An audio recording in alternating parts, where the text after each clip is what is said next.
Little black book. You know what time it is. Time it is. Time it is. Time it is. Time it is. Time it is. Time it is. Time it is. Hey guys, and welcome to Little Black Book 91. I said I'll be back, didn't I? And I'm back again. We're giving you guys an all-star cast where we're going to be talking about the reunion. It was that spicy. I had to go and gather the Avengers from the four corners of the earth and bring them onto the screen. In fact, I've got a fifth one coming through as well. So, it's going to be tasty today. I am joined by Kerry. I'm joined by Ron. I'm joined by Tyrone. I've even got Stacey as well. Let me add her to the screen as well. Looking all pretty up in here, Kerry and Stacey. Hey. Okay, the cast is looking ready to do damage today. Listen, audience, we're gonna talk about the reunion. I know you guys have so many opinions. So today, what I'm gonna do, the comment section. I'm gonna look at it, and if you guys got some questions that you want to ask, I'm gonna put it towards the people on the stage who are the stars of the show. Okay, so if you've got questions, make sure you put it in the chat. We'll ask them those valuable questions. But I'm going to let my guests introduce themselves. I know you've seen them already. I know you know who they are, but still, I want to give them an opportunity to let you get to know them a little bit as well. So I'm going to start from Kerry. We'll go from Kerry to Ron to Stacey to Tyrone. So Kerry, just let them know who you are and what season you were on as well, and just a little something, you know what I mean? My name is Kerry Carter. I was on season 5 in DC. Well, no, actually season 4. I'm sorry. Next season is season 5. From DC, and I was the second eliminated. Yay! Kerry. I love that. I love that. Nice intro. Ron, let them know who you are. Ron Freeman. I call our season 4, but I can't forget about the resort. It's a season to me. I know they call it a resort, but to me, it's still a season. So I say season 4. Like I said, in Houston, H-Town. It was a very interesting experience. It was indeed. Stacey. Oh, Stacey, we can't hear you, baby. Check your mute. You might have to go to your camera mic. Okay, can y'all hear me now? Yes. Loud and clear, baby. Hi, everybody. I'm Stacey B. I was on the season with Ron, the original season 4. Happy to be here. I'm glad to join Kerry and Tyrone. This will be my first time talking to Tyrone. Okay, so I'm introducing new people out here. You know what I'm saying? Maybe I should be a matchmaker ready to love. Love you. Allstar. Tyrone, go for it, bro. What's going on, everybody? Tyrone Wilson. I'm happy to be here. I was on the most recent season with Kerry. We're gonna get it spicy tonight. Let's go. Love that. All right, I'm gonna start strong because listen. Hey, Stacey. I'm gonna start strong. So I'm gonna start with those who are on the show this season. There's a question people are asking: why was Shiloh not there? I'm gonna ask you strong. Whether you can answer it or not, I don't know. But can you answer that question? Why was Shiloh not at the reunion? Does somebody want to answer that question? I honestly don't know. You can plead a fifth if you need to. You drink some water. Yeah, I honestly don't know. Okay. Tyrone, inquire minds. I mean, there's been rumors and statements floating around, but as far as I know, nothing's been confirmed. I couldn't confirm any of it. Okay. Well, rumor has it is that she was asked not to come. Okay. That's a rumor. To confirm the rumor, can someone double blink if it's true? Just double blink if it's true. We'd have to say. We don't know. We honestly don't know. We really don't know. We didn't know once we started the reunion. We were like, someone's missing, and we had no idea she wasn't coming. So. Okay, cool. No worries at all. Nice and strong. All right, cool. My second question to ask you guys about the reunion, just in general about the reunion. One more question to those who are specifically on the reunion. what was your actual kind of experience? So the two people that were on here, so Kerry and Tyrone, you were actually obviously on the reunion. What was your actual experience of the reunion? I'm gonna go to Kerry first and Tyrone after. What was your experience? What did you see? How did you feel about the actual reunion? Well, it was good. It was good to see everybody again because we hadn't been all together in a while. Well, it was good to see some people again. But Do you want to we expand on haven't that? been- I'm sorry. I'll expand on it. Do you want to expand on it? It was good to see some people. What do you mean? It was good to see some people. You said it, so you're gonna have to expand on that now. Well, it was good to see Sydney and Libba and Aisha and Sabrina and the guys minus a couple. So Who's the couple anyway, that it wasn't? you said which couple? Yeah, which one was the one that you wasn't looking forward to seeing? Because you mentioned Well, who you were, it is but who because I don't weren't have a you? relationship with them, so I don't know Cornelius that well. I don't know Naeem that well. I don't really know Camille that well. I barely know Zadia. Okay. I fuck with Mumin. Mumin's a sweet person. So, and then everybody else is who I connect with and I make my connections.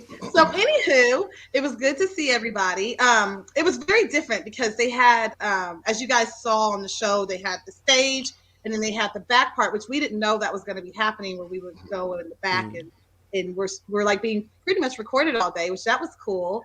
From my experience personally, we're in our dresses all damn day. It's like 10 hours. So I had a corset. My corset was squeezing the hell out of me, and it started pinching my back. So I started getting scratches on my back. And it was just, you're kind of tired. So, but the experience altogether, like your adrenaline's running, it's kind of an emotional high, and you don't know how people are going to react. So you also don't know what questions the host is going to ask. We didn't see the full season yet, so a lot of the clips, as we're seeing it, it's a lot for the first time for a lot of us. So we're like, oh, that happened. Oh, so that's what was said. So you're kind of seeing a fresh reaction, which is probably why you're seeing a lot of the heightened emotions.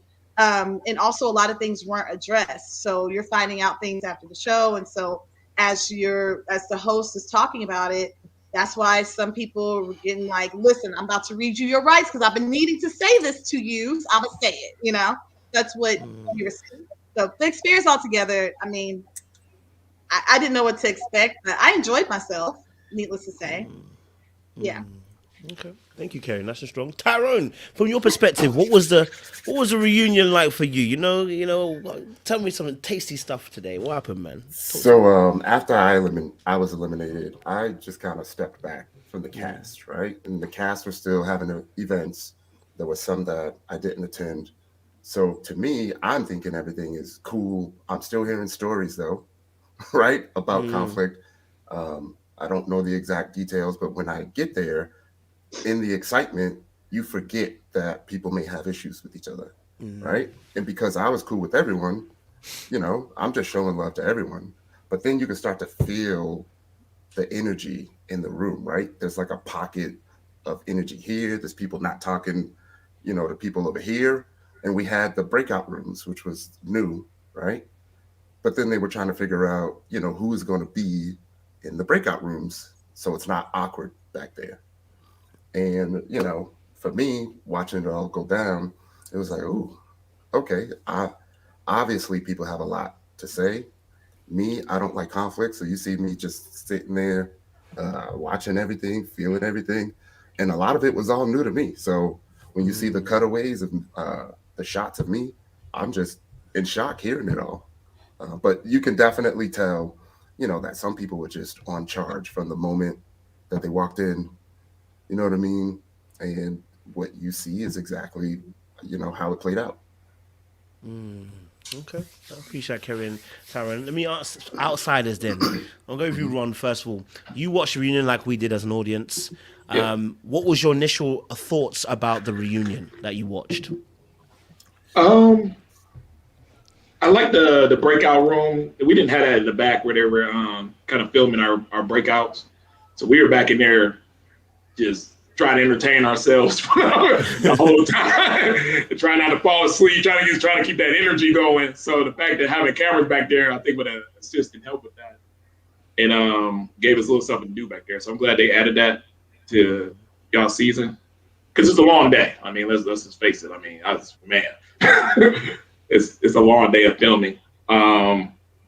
I thought that y'all was pretty consistent when we kind of how the show was going, which was good. I did like y'all two scene with the compassion that you show for each other and stuff. We needed more of that. You know what I mean? Everything can't be all at each other's throats and bashing and stuff. Give that person appreciation and their respect and their shine sometimes. And I just think we need more of that. Yeah. Okay. That was quite a nice review of what you saw in the reunion. No worries. Stacey, what did you see in this reunion? Everyone been nice about it, but what did you see, Stace? I was both overwhelmed and underwhelmed by the reunion. Let's say there was a 13th cast member there and her name was Toxicity. Like, I mean, we could have had a whole therapist at the reunion. I was delighted to see an additional host. I thought it gave a different kind of balance to the show. I mean, to the reunion. I would have loved to have both Tommy and Tanisha Ray? Was that her name? Tanisha Ray. That would have been a good balance for a reunion. I love like that extra little zhuzh it added. But I mean, ultimately I was really disappointed at the behavior of some of the men and how they felt like it was cute to attack women and to You specifically? Naeem. He was being he was being quite ignorant, blaming other women, automatically going to like body perceptions and saying, "Oh, you must be jealous of her because she looks good. So that's why you don't like her." And clearly we can see as the season progressed that it was something deeper than looks that was going on that was causing this toxicity and division on the cast. So I was very disappointed in him. Then I was very disappointed in the like we're not in touch with reality in regards to Camille. And granted, she's a beautiful woman. I don't know her or Cornelius, but there are certain things said that we saw. Our eyes were not deceiving us. We saw roll off your tongue, and we saw the footage, and no one is acknowledging that that is real life. Stacey coming strong. We appreciate you, Stacey. Okay, thank you, Stacey. Good point now. So I'm gonna use your point there about Naeem then, because there was a question that obviously Sydney was like, somebody check him. So Tyrone, you're the only one here. So unfortunately, you only mailed us here, boy. So I'm gonna ask you, why did none of the men check Naeem? Or was it edited out? We don't know. Did any of the guys check Naeem for what he was saying? This was our approach, right? Because the fellas talked about it. Our approach was, because of what he was saying, the more he talked, it was just going to make him look worse, right? Like, had he got up, had he been aggressive physically towards the women, then of course, right? Somebody would have did something or said something. But the fact that he was just talking, we were just continuing to let him talk. But that was our approach, yeah. Can I interject? I feel like you men, like you manly men, like you took the wrong approach because Naeem wouldn't have said anything to y'all. I disagree with that. I feel that in a reunion setting, the best thing you could do is put girl on guy in that situation. A man is not going to win in that situation if it's a bunch of women and he's going up against a bunch of women, because they're going to win that scenario. If a man interjects, it could get physical, it could get husky, it could turn into something different, and you don't want that. So you keep it with woman on man, vice versa, just to keep everything calm, I feel. Ron, I love you, but that's ignorant as hell. Because I think what the women wanted was a nice armor, someone to exercise a little bravado and like say, hey, look, Naeem, now you out of line for that now. We can keep kosher, but let's not attack women because these are all beautiful black women. Yeah, I understand that. But 3 women on one man. Hold on. It Hold on. wasn't. It Let Kerry wasn't go and then like, just run after. yeah, Go we on, weren't Kerry. really attacking. When Naeem was talking, we were telling him to stop talking to us. That's why we asked Right. men to interject because we kept telling him, mind your business. This is between the women. He was speaking on things he was clueless about. He was Definitely. only getting it from one point of view, which was Zadia's, and so he thought he knew what he was talking about because you're biased. So just shut the hell up. Mind your business. Stay in a male's place. Like I grew up where men don't interject in women's bickering. Period. And for him to sit there and argue with us, first of all, he hadn't been talking the whole season. I saw on TV, he really wasn't speaking that much. And my interaction with him has been very underwhelming also. So when I initially how the conversation even started, me and Zadi were actually talking about an altercation that her and I had outside of the show. And I was addressing it to her. And I was also wanting her to hold herself accountable for the disrespect that she has shown to most of the women. You can't keep talking about edits and all that. So when that happened and I'm talking to her, that's when Naeem decided he wants to say his piece for some reason, have a moment, I don't know, and was like, well, I feel like y'all jealous of her. And that's why we were like, first of all, where the hell are you coming from? One, and mind your own business. And I love that Sydney said, give him his peach because he did not say anything to the men about anything. And even one of the men had said something to another man from a previous thing that is going to be shown on the reunion. One of the men did step in and say something. So I think if a woman is asking, hey, can one of you guys get him? Because he would not be quiet when we were asking him to be quiet. No one said anything. So I think because he was not backing down and we were literally trying to have this conversation out with the woman that was sitting next to him, I would have appreciated if one of the men would be like, bruh, like, let the women have their moment, especially with this Yeah, guy. it was a man he respected and was close to, but what do you think he's gonna say after that? You know what I mean? If I don't Tyrone know. said he's emotional with his Nothing. How girl about right there, nothing? He he didn't I mean, protected he's respect her. arguing with women. Hold on, He's hold arguing on. with women, so he's really not going to do too much. If you're going to argue with a woman, I feel like you're not going to really do too much with a man. If a man with a says man. something, Okay. I'm just saying. Ron, what do you want to reply with? Say what you want to say. Well, I'm basically saying that he's there with his girl. He's obviously protecting her. He obviously likes her, right? I met Naeem when he was in Houston, and I kind of could tell that they were going to be together per the reunion from us meeting up there. So he's in an emotional state. His woman's there. If a man checks him, he's gonna fight back. He's already in that state, and it could escalate. You know what I mean? And what we don't want is that. That's what I'm saying. A woman, the woman to him and putting him in check, so much he can do. If he gets ultra aggressive, if he looks like the aggressor, looks very bad on him. Is no way, he can escalate that situation, even though he kind of did a little bit. So I think it's just better to have it that way than, because men, we're going to handle it like men. It gets to a certain point. Once it gets over that point, there's no stopping it. If I say something to him, he says something back, I say something, he says something back. The next step is, you already know what it is. Yeah. Okay, Tyrone, what's your thoughts? Yeah, I mean, it goes back to that statement I made earlier about the energies and people coming in on charge, and he was one of the main ones, like on charge, like all morning. And it was you could tell the tension was there, like to the point to where, like, it felt like he had this defensive agenda, all day, and it was what's the word I'm looking for? Like, I wouldn't say tense, but it was like you had no idea what he was going to do or what he was going to say. But like I said, we thought that like eventually, like, he would either try to make a point that would make sense to what he was saying. Like, we understood that he's there, he's going to defend his lady, like he's feeling like everybody's jumping on his lady. So like we were giving him that moment to at least try to protect her, because I would probably do the same thing, right? And if I'm protecting my lady, right, I don't want no dude to say nothing to me, right? Definitely. So like we get it, like especially in that moment, like the last thing you want to do is spark anything that may get physical. But like I said, had he shown any aggression or stood up or did anything like that, then it would have been different. But because he just wasn't really saying things that make sense, like we were saying earlier, it was just like, hey, the more he talks, just let him have that. I get it. I'm getting both of your sides. I think both. I get what the men are saying. They want to escalate, but I also get the women too. If they're telling him after a while, listen, brother, exit the woman's business.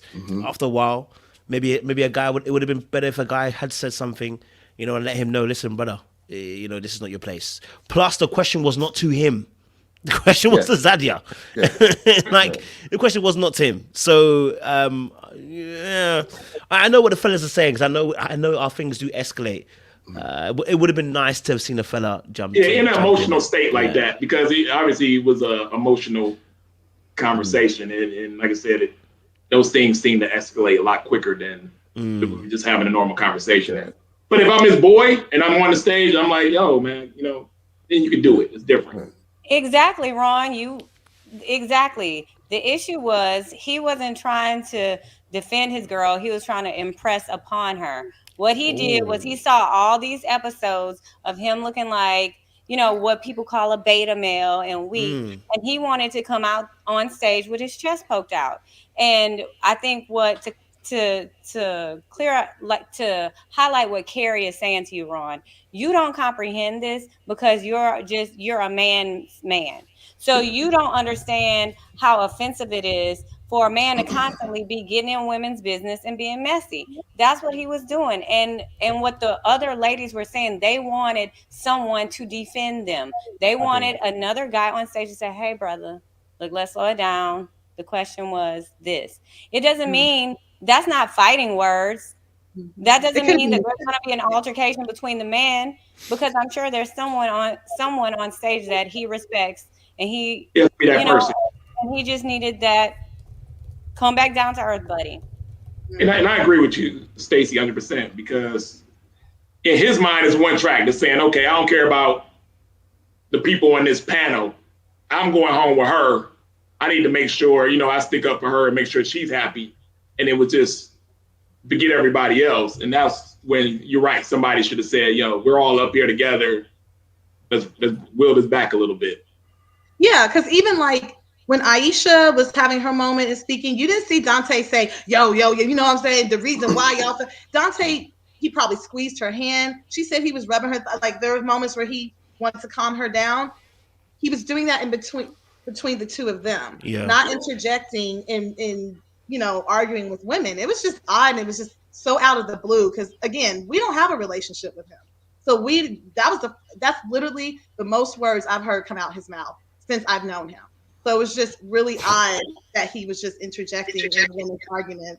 What coach? You said a little something there. No, I'm hearing you.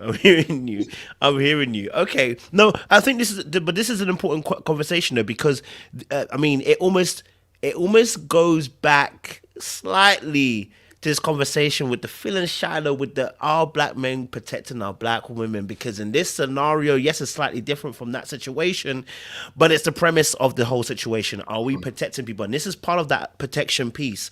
And I think maybe I can ask the fellas here, because I know we spoke about obviously the fact that it can get spicy with the man them, and when men kind of say something to each other. But is that then maybe something that I think as men we need to work on? Not necessarily the fighting piece. Maybe it's the way to address one another, right? Because listen, of course, fights will happen between men. We know that, but maybe it's because we also don't know how to address one another.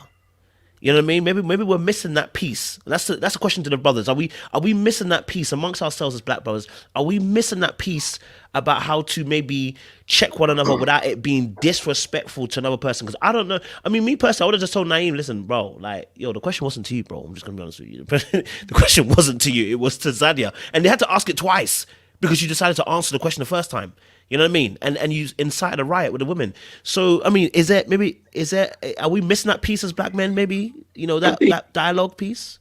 Yeah, I think publicly we are. Men's code is to pull me to the side and then say something, in a private atmosphere. It's not to call me out, in the middle of a situation like that. And that's just men's code. I think we haven't really evolved to where we publicly could say, on the spot, hey man, chill out, or feel comfortable doing that. And I don't know what Tyrone's thoughts is. Yeah, I get what you're saying, but the men were very, very respectful of each other, right? So again, like one of the things we were trying to avoid is to try to sun another dude on Yeah, national TV, yeah. right? And us, I know protecting black women, I know us saying something or tapping them on the shoulder, but a lot of us, like that would have been noticed, right? It would have been um, singled out, right? It would have stopped the entire conversation with us jumping in. And then that would have been the perception, that we just tried to punk him on national TV, right? So by him putting himself in the conversation, it's almost like, I mean, not to say nothing bad, but it's almost like he's just one of the other women now. So just let him talk. I mean that I really do mean that in a good way, though. I get you. I don't know how that could be good, How but can it be good? Really, Tyrone? but you know what I'm, Ron, you know what I'm saying. Right? Well, I think I'll agree to disagree with y'all on this point. Okay. You Yeah. because I think that protecting him, great. He's him being arguing with women. He don't really need protection. He just But needs he's to check. Yeah, It would have been nice for us to be protected. Y'all can I feel you. I understand. This situation has actually happened before on the show. This happened about two seasons ago. Ashima and Baba. What's his name? Oh, he's gone up my head. Oh, with the gray hair. Yes. A similar situation happened with them two. He got involved in he really got involved in women's business. I ain't gonna lie to you. He literally got involved, physically got involved when two women were actually having a discussion, trying to whatever, and then Was it Brent? no, it wasn't Brent. No, it wasn't Brent. It wasn't It's Brent. other guy. It was a barber It was, guy. Chica. Someone said Chica. definitely. Chica. Yeah. Chica. And he got involved, right? And there was a similar situation. He then actually got in the face of Ashima too and cussed her like, and I think maybe that's and that's what I'm asking. Maybe I'm talking to the guys here specifically. Maybe that's a piece that and that's what I'm saying. Maybe there's a piece that we can work on because I think there's a way. Personally, listen. There's been many times where I'm almost entered into a fight, but just by the words I've said, I've exited the fight. You understand? So there has to be a way that we can redirect Mandem to be able to say, "Hey, bro," without embarrassing him, say that. Naeem, I don't think this is our I don't think this is our fight. I think this is for the ladies. Let's let the ladies discuss this conversation. That would have been nice. Maybe it would have been nice redirection for them. Do you know what I mean? And that would have been a protection piece. And that also, and it's one that doesn't embarrass him per se. Do you know what I mean? So it's something. I think it's something we could maybe work on as men. Do you know what I mean? Maybe I don't even say maybe. No, it's something we can work on to help ourselves and also help the ladies too in this particular situation. But I definitely get what you're saying. When men have women in a room, ladies, I want to be very honest with you. If a man's about to be punked, if he's got a lot of pride in him, this is going to end badly. No matter sometimes it don't matter what you say. If he feels he's going to be embarrassed in front of women, he going to wreck everybody. You know what I mean? So sometimes there's almost no out there for us as well. So I'm also taking that into account. Let me just add one more person. Jay, welcome to the conversation, bro. My boy. Hello. My fellow Sigma, what are you saying, bro? You good? Man, everything is good. Evidently, I can't read Eastern Standard Time versus Central Standard Time. Don't worry, bro. I even got it wrong myself. I was thinking 12 o'clock UK time, which would have been 7 o'clock Eastern time. So don't worry, you're good. I feel you're better. good. I appreciate you. It's love, bro. It's love. All right, cool. So there's a question I want to ask you guys. I'm going to redirect a little bit away from the Naeem situation.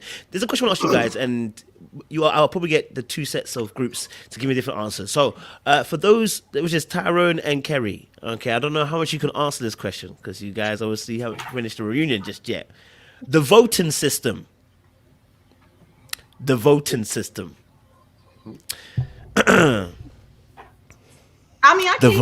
I was stacking eliminated, so I can only give you so much.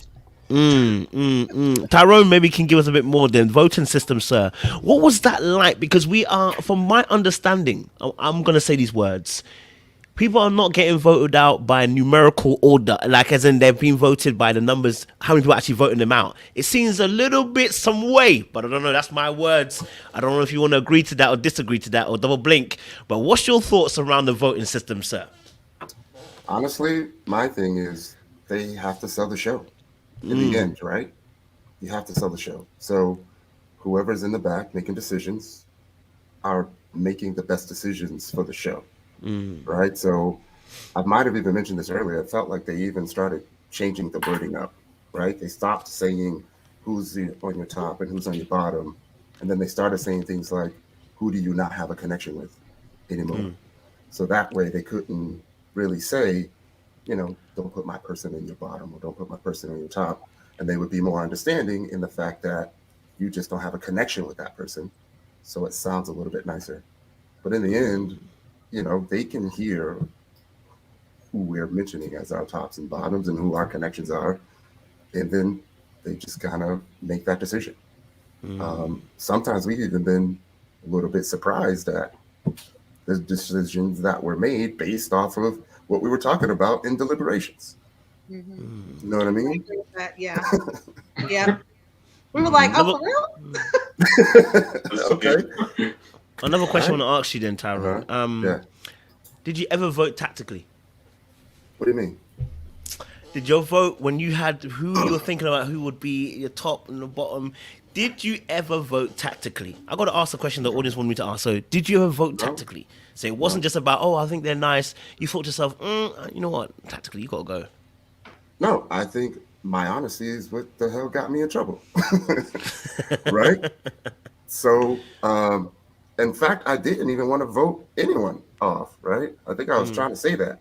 I really didn't agree with having someone being voted off on day one, right? Like, how can I say that she's at the bottom, right? I barely even know her, right? But no, it wasn't tactical, it wasn't strategic at all. It's just how I was feeling. Okay. I know, Kerry, you didn't get to do much of the voting per se, so I understand. The time period I was there, I did. I wasn't really able to connect with everybody because it's just very difficult in that short amount of time. But the people who I actually was interested in getting to know more is who was in my top because we had a conversation and we've been conversing. So I would just be like, this person is who I feel the most connected to, or these two people who I feel the most connected to. They ask who do you feel the least connected to, and they just ask around, and then like Tyrone said, then they decide what to do with that information with whatever way they want to do with it. So there has been times where we come back and they're like, this is the table, this is who's left. And we're like, oh wow, okay. So yeah, because even like the first night, it was a little odd because when we're at the mansion, I mean, we were filming for hours, but it's still hard to talk to everybody for a long period of time to get to know them.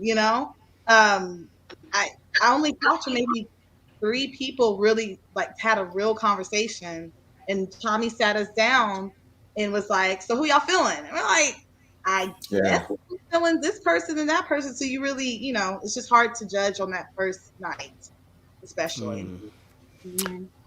Question. Maybe this is more to Tyrone. Naeem was saying that obviously the ladies knew the fact that Zadia had 8 out of 9 man then, which means somebody's snitching. Who was snitching out of the men, telling information to the ladies? Because how would they know that? I honestly have no idea. I don't know how the ladies would know that.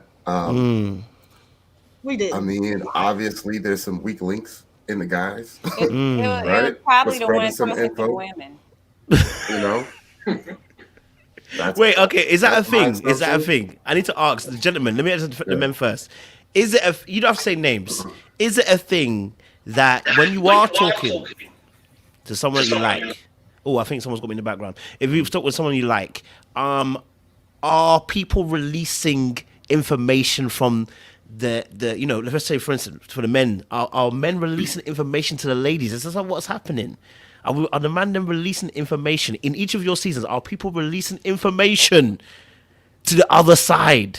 Jay's ready to go. Talk to me, Jay. Chess. If you think you playing checkers, you are playing the wrong game. It is chess. So the dude that you like big up in and you think is your bro, at the end of the day, if he can stay on another episode and all he got to do is shank you in the kidneys on the way out, you're getting shanked. Yeah. As much as I love my bros in my season, it was a lot of brotherly love.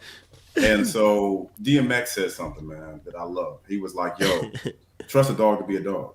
So when you get bit, what you mad for?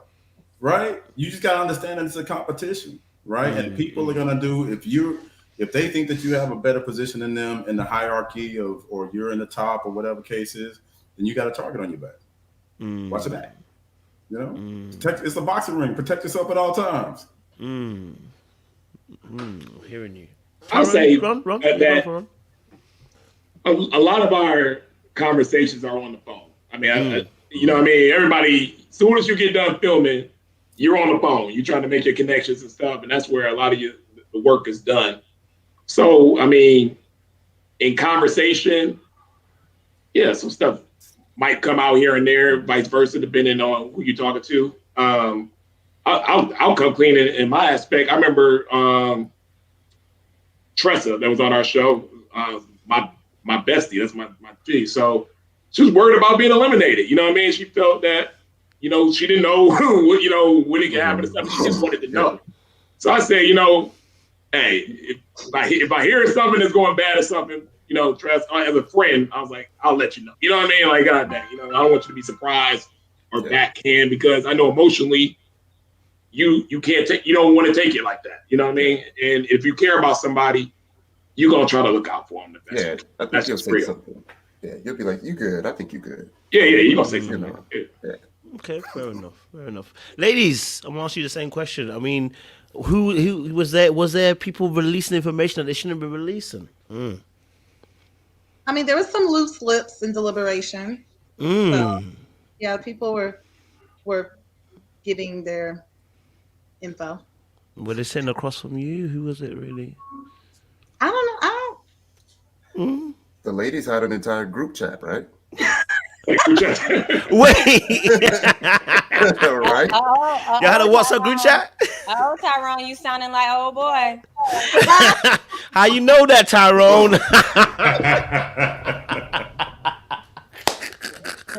Don't let him get you like that, T. You know what's crazy?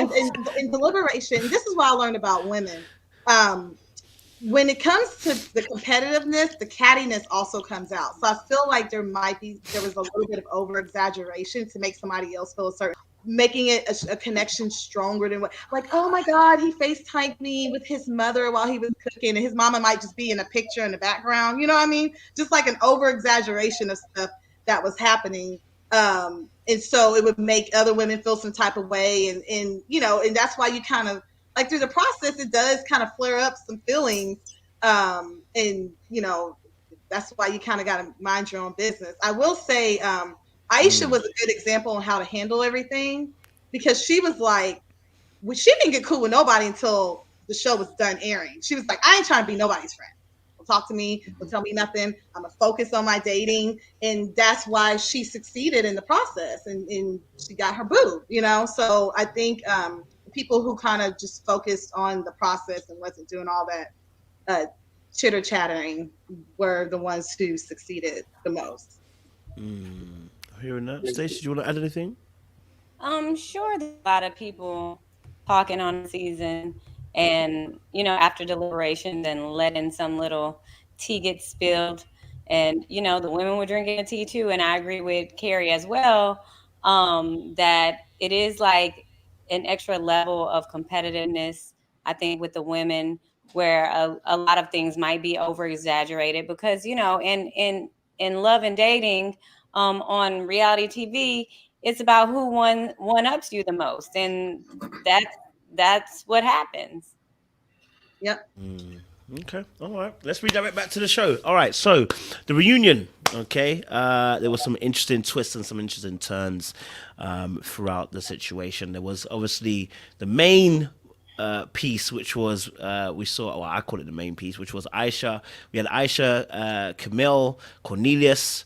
The I'll F you up situation. In fact, let me deal with that specifically. I'm asked about that because that's that. Listen, in all the seasons I've watched, I think this is the moment where I'm like, yo, I don't know if I've ever seen this before. The only time I've ever seen something like this ever happen was probably London and Alexis, where they said the kiss, did it happen or not? Right? Other than that, this is the only time I've seen something being contested as hard as it is, the I'll F you up situation. So I want to ask you guys your opinions and your thoughts around this I'll F you up situation. Did she or did she not say it for you? I'm gonna start with Kerry. I'm gonna start from the top. I mean, I saw her lip read. I saw the words come out her mouth. The camera did an up close where she said it, so she said it. And there's been a lot of stories have been switched. So it went from I didn't say it to I wasn't saying it to them to it wasn't said that loud, so production increased the volume to it was just, oh y'all, it's edits or you don't know exactly what happened. I wasn't talking to y'all. It was all over the place. But again, we talk, people were there, and the people who were there confirmed that she said it. Aisha was sitting right next to her. She confirmed she said it. She heard her say it, So I'm not sure why she's fighting against it so hard. That's what's odd to me. If you said it, say you said it. Like I said it, it was a heat of the moment. It is what it is. I don't understand the lack of accountability. It's baffling to me, but I don't know. But yeah, she said it. Tyrone, you were there. You watched this play out. Yeah, I wasn't at the dinner. I watched it. Sitting there, watching it. I really, really tried my best to see her point of view. Right? I did. Yeah. I really did. Bless your heart. The only thing that I could think of at the time was maybe, she was speaking into the mic at the producers in the background who could hear it, right? That's probably the only thing I could think of. And because the audio is the same for everyone, then the volume for that audio is like level. But in the end, she said that shit, right? She said that shit. And to try to make it funny, maybe she don't remember saying that shit. She had mentioned having three personalities, right? So maybe she don't. Hey, it's possible. Maybe she don't remember saying it. You were asking one personality who said it, and then another personality actually answered, so she could be truthful at the same exact time of telling a lie. Yeah, I mean, Cornelius's reaction kind of shows that even he knew she said it.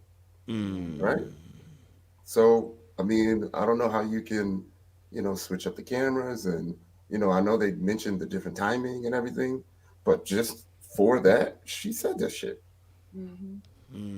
Okay. Baby, she don't have no personality disorder. She has a lack of self-awareness and self-accountability. Let's say what it is. She know what she said and she said it. That's just like, when you get in trouble and your mama be like, say something else. And you be like, under your breath, something else. Like, bro, that's what she did. I mean, it's real easy to say that you forgot, though, because no, you didn't say it because we saw it. We saw it. We saw what she said. I'm saying that she could have, instead of saying that, she could have just said, "I forgot," because you know how many moving pieces it is. Right. We stopping and starting. You don't forget it. You don't remember every conversation. It's not like on TV where you're just watching it smooth and free. That could have been over, a 2-day period. She could have forgot what she said. I would have just said, "I forgot." That would mean she would have to admit that she was wrong and take accountability for her actions. There's a reason why you have a screen in front of everyone, in front of the nation, in front of multi-nations, and you're still talking about, I ain't say that. And then to even go as far as this is how out of touch with accountability she was in that moment. Oh, they're going to hire an actress who's going to be omnipotent and know already how your mouth is going to move. So she's going to, at the right time, magically appear on set and some kind of way know exactly what you're thinking and bring it into fruition, the exact voice of you at the exact moment your mouth was moving. Come on. I will admit None this. of us are dumb. None of us are stupid or dumb. I'm the biggest. I give you the benefit of the doubt when it comes to what they're doing on the screen, but I've been chopped, screwed, edited. I've never been voice dubbed. I haven't seen any voice dubbed yet. That would be a first that I've seen anybody get something put in their mouth that they didn't say never and ever at all. You know what I mean? Like you can get chopped and screwed H-Town style, but I've never seen a voice dub yet. They can't edit what you don't say. You know what I mean? Like once you say something, we all know it's on camera. They've got the audio. But if you didn't say it, I mean, they can, like Ron just said, okay, you can cut my sentence off and at a certain point and start it over. But that would be creative. Okay. What's our sentiments and thoughts then to Cornelius's behavior? I'm not gonna lie to you. You already know I have strong thoughts around this particular topic. I mean, I wanna know like what's you guys' thoughts towards Cornelius' behavior? I can ask Tyrone since you were on the show. I know you're drinking that water. You gotta drink another one in a minute. Listen. I want to know what your thoughts are because it's looking like this brother's under duress. So I want to know when you saw it during the season, did he look like he was under duress? That's what I want to ask. Because that's what we saw. Your honest sentiment thoughts. Was he under duress? Honestly, the only time I really talked to him is in deliberations. So watching it, it's frustrating. It's frustrating as shit watching it because I felt like at any time, if that's not what he wanted, could have just said something. So it feels like she just strong-armed him and he just let it happen, right? But I mean, they're here. I wish them the best. But watching it was very, very frustrating. Only again, only had that shit. Yeah, only had a few weeks on there. So I can only go off of what my experience was for the few weeks. I did not see much try or interaction on his end from day one. Like once I did see him and Camille connect pretty quickly at the beginning, which good for them. They found love. Hooray. But as far as like seeing him actually try to connect with the other women and make like a real effort, I didn't really see that on his end. And also there were times in deliberation where there was one time I said I was, had a talk with Cornelius on the phone. And like, I was scared to kind of say it because I thought Camille was going to come across the table and get me. And I even said, Camille, like, don't kill me. But yes, I had a talk with him on the phone. You know what I mean? So she never was like coming for my neck in a ways, but everybody knew that there was probably not really a chance when it came to him from before I left. That was the attitude. It was just like, but I know that Courtney did have a connection with him. Even during deliberation, Courtney, she would explain that there was something there. They had a connection. I mean, Cornelius said on the interview that it wasn't much of a connection. He said it was like a week. He said that is him protecting himself from being stabbed, But to my understanding, and I've seen receipts, I mean, I've seen one or two myself. I don't know how the brother deny. Yes, there was a connection. There was, and again, we know the other ladies, we weren't really making the real effort, but Courtney she felt like he was coming for her. She was coming for him. There was the connection. She brought him up in deliberation a couple of times. So yeah, like, I mean, he can say what he wants to say, but I do know that it wasn't no doggone week. Stop playing. Okay, let me ask Libba before I ask the rest of the gang. Libba, what's your thoughts towards Cornelius? I mean, did he look to you? Did you see him under duress? Does he look like he's under duress? Does he look like a brother that's, right now he's in prison? Oh, we can't hear you, Libba. Yeah, but mute.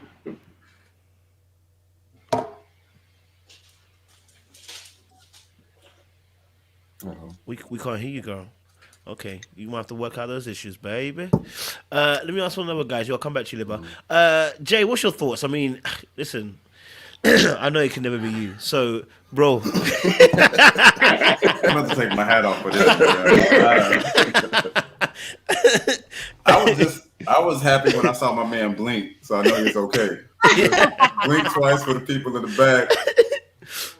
And they go from there. I think Cornelius is a good dude, man. And I think a lot of times we're used to seeing men play a certain role in a relationship. And this is the non-traditional role that we normally see. And if it works for them, it works for them. I mean, if that's what love looks like for them and they're happy, I mean, he might not want to make a lot of decisions if she's willing to make them. And so, it takes some stuff off of his plate. It's not my cup of tea. But whatever your love looks like, I'm all in. As long as I can see him blink and then do his signature, then we straight. He's probably he seems like a solid cat though. Seems like a solid cat. Why is it not your cup of tea though? You come on, man! Don't make me go there. I know what you're doing. I know you're doing the thing you do right now. For me, man, I fall more into the traditional male-female relationships. I love strong women. I come from a super strong woman, and the women that I dated on the show were very strong women that had very entrepreneurial spirits. But everybody has their role. That ain't. I think we both have input on the relationship. It ain't just you gonna tell us what we gonna do, and then I'm gonna say, okay. Why not? Why not? What does that mean for you? Man, I'm not doing this with you today. I'm not doing this with you today. I know. That's when you're counseling on the couch, like, oh, Lord, how do you really feel? No, get it, go deeper. My tricks too much, man. Yeah, I stayed out of mess on my season for the most part, and I sure the hell stayed out of mess on this one, bro. I hear you, bro. I hear you. All right, Stacey, what's your thoughts? I mean, from a lady's perspective, like looking at Cornelius, the brother, he looks like he's drowning. That's what it looked like for me anyway. But I don't know for you, for your perspective, what do you think of the Cornelius's actions, especially on the reunion at least as well, and on the show?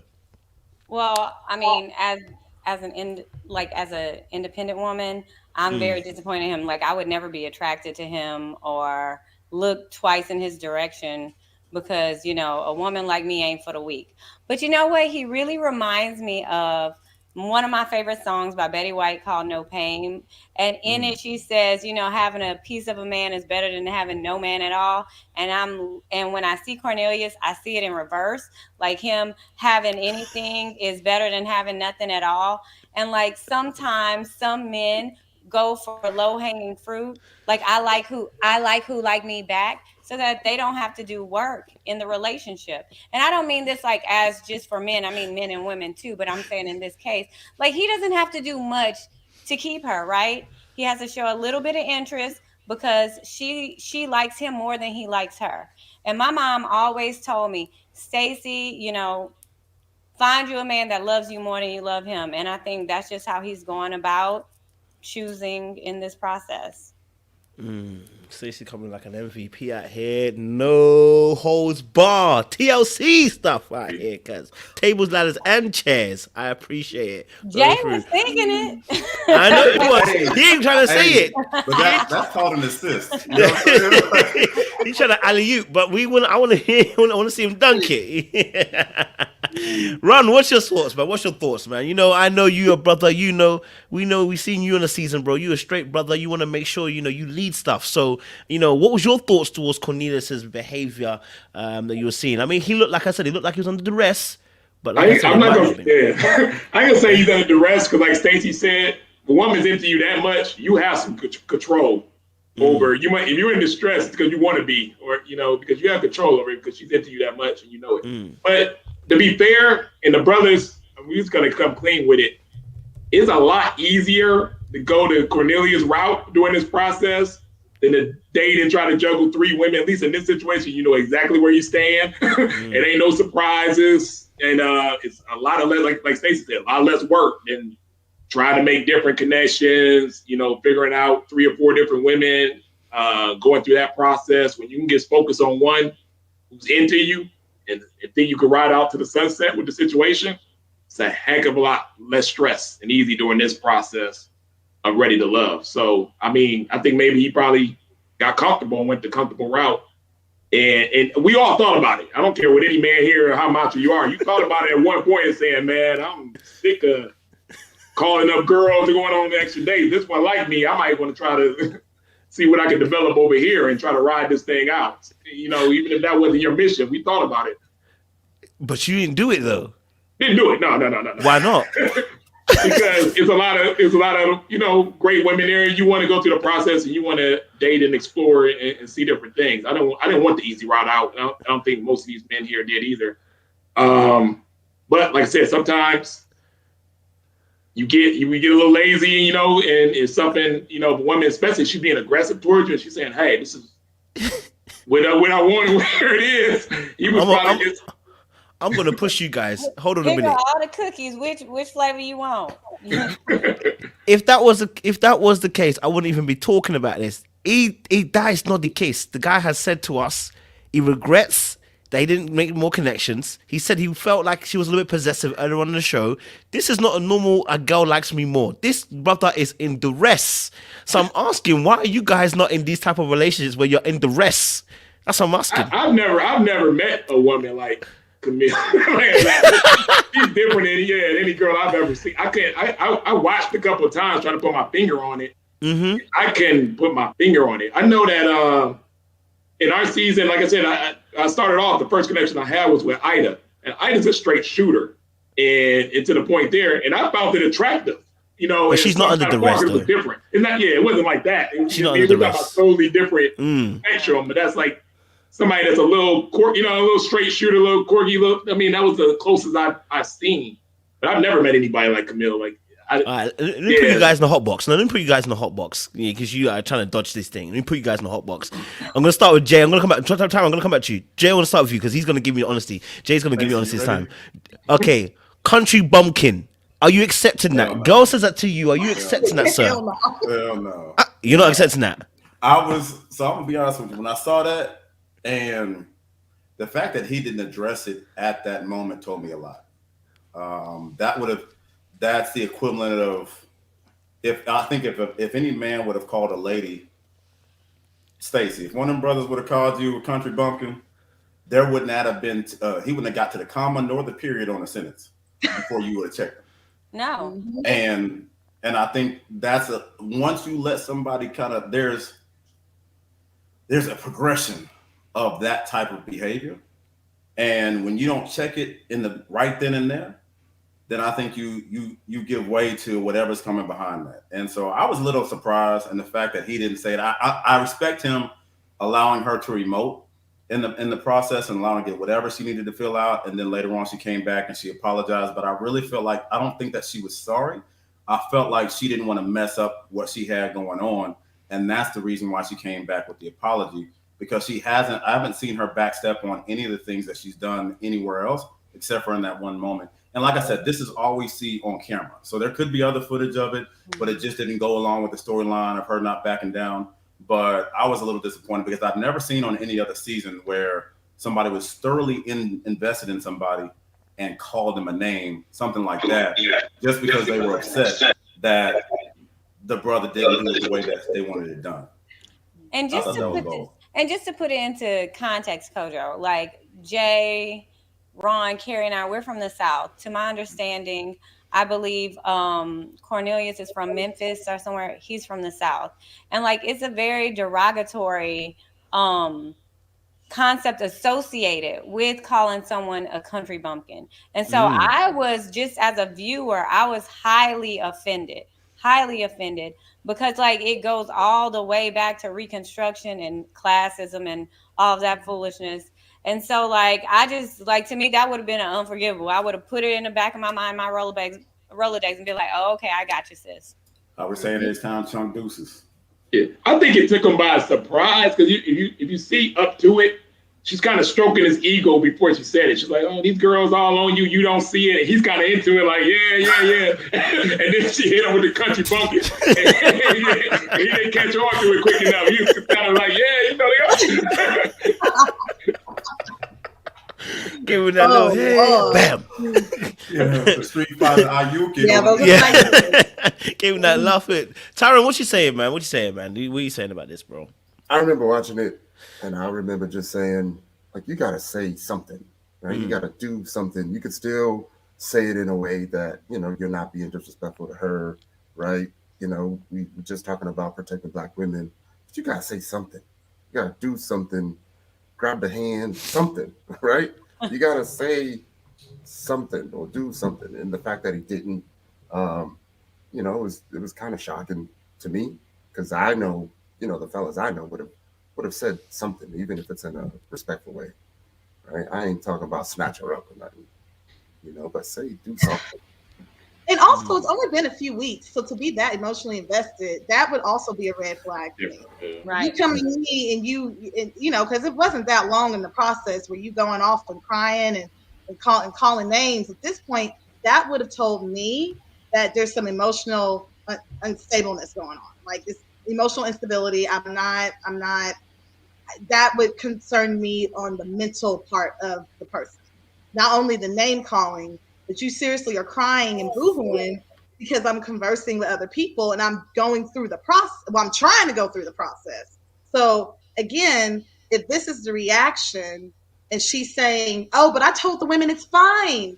Go for him. He can date other women," but then you're going off and crying and calling him Country Bumpkin. Him as well as others are not going to be so eager to try to make that connection. So, yeah. So, I mean, do you think she would have had any other match within a man though that was on the show out of your cast? I mean, they thought she was really good because Camille got a banging body. So I think physically, at the beginning, maybe, but I know a lot of the men are turned off by some of the behaviors that has been put out there. So, let me ask the guys as well. Libby, we can't hear you still. You're still muted, baby. Jay, let me ask Jay, Ron, and Tyrone. Let me ask you a question. This is a simple yes or no. Would there be a comeback if a girl called you Company Bumpkin? The same way she did it to him. Would there be a comeback? I'll let her make it, bro. It's like I said, we tongue deuces. Okay, you're right. Fair enough. Say less. Deuces. All right. Ron, is there a comeback? If someone says that, if a girl says that to you, is there a comeback? I mean, it depends on the stage. You know what I mean? If we're dating for a while, no, like I said, I'll let it slide the first time. If I don't know her. 2 weeks in. Okay, 2 weeks in. 2 weeks in on the show. 2 weeks in on the show, Ron. You know, Alex is 2 weeks in on the show. 2 weeks in, yeah, I'm saying, 2 weeks in. You, Ron, of all people, was telling me. I'm gonna say something. Yeah, I'm gonna say something. You gonna say something? I got a lot of stuff slide. I ain't gonna lie. Like Stacey let you know. Like I let it. I have to be able to really say something. I let it slide 3 or 4 times before then. But 2 weeks in, come back, man. He'll better counterpunch than Mayweather. 2 weeks in, I would have said something to her. But I mean, that's not his enemy. You know what I mean? This is the girl he's dating. And we all know. We say it's 2 weeks, but the show sucks you in. So 2 weeks feels like 2 months at that point. And when you're getting to know somebody, so no telling how he felt. You know what I mean? Okay. Tyrone, would there have been a comeback for you? You can't come back from blatant disrespect, right? It's hard. Their relationship, the way that they talk to each other, we don't know that. Maybe that was common for them. But, in that moment, on cameras, everybody's watching, say something, do something. Like, nah, you're not going to blatantly disrespect me and, find a way to get back. So, in my mind, it'd be deuces, but then, we would have fell off immediately.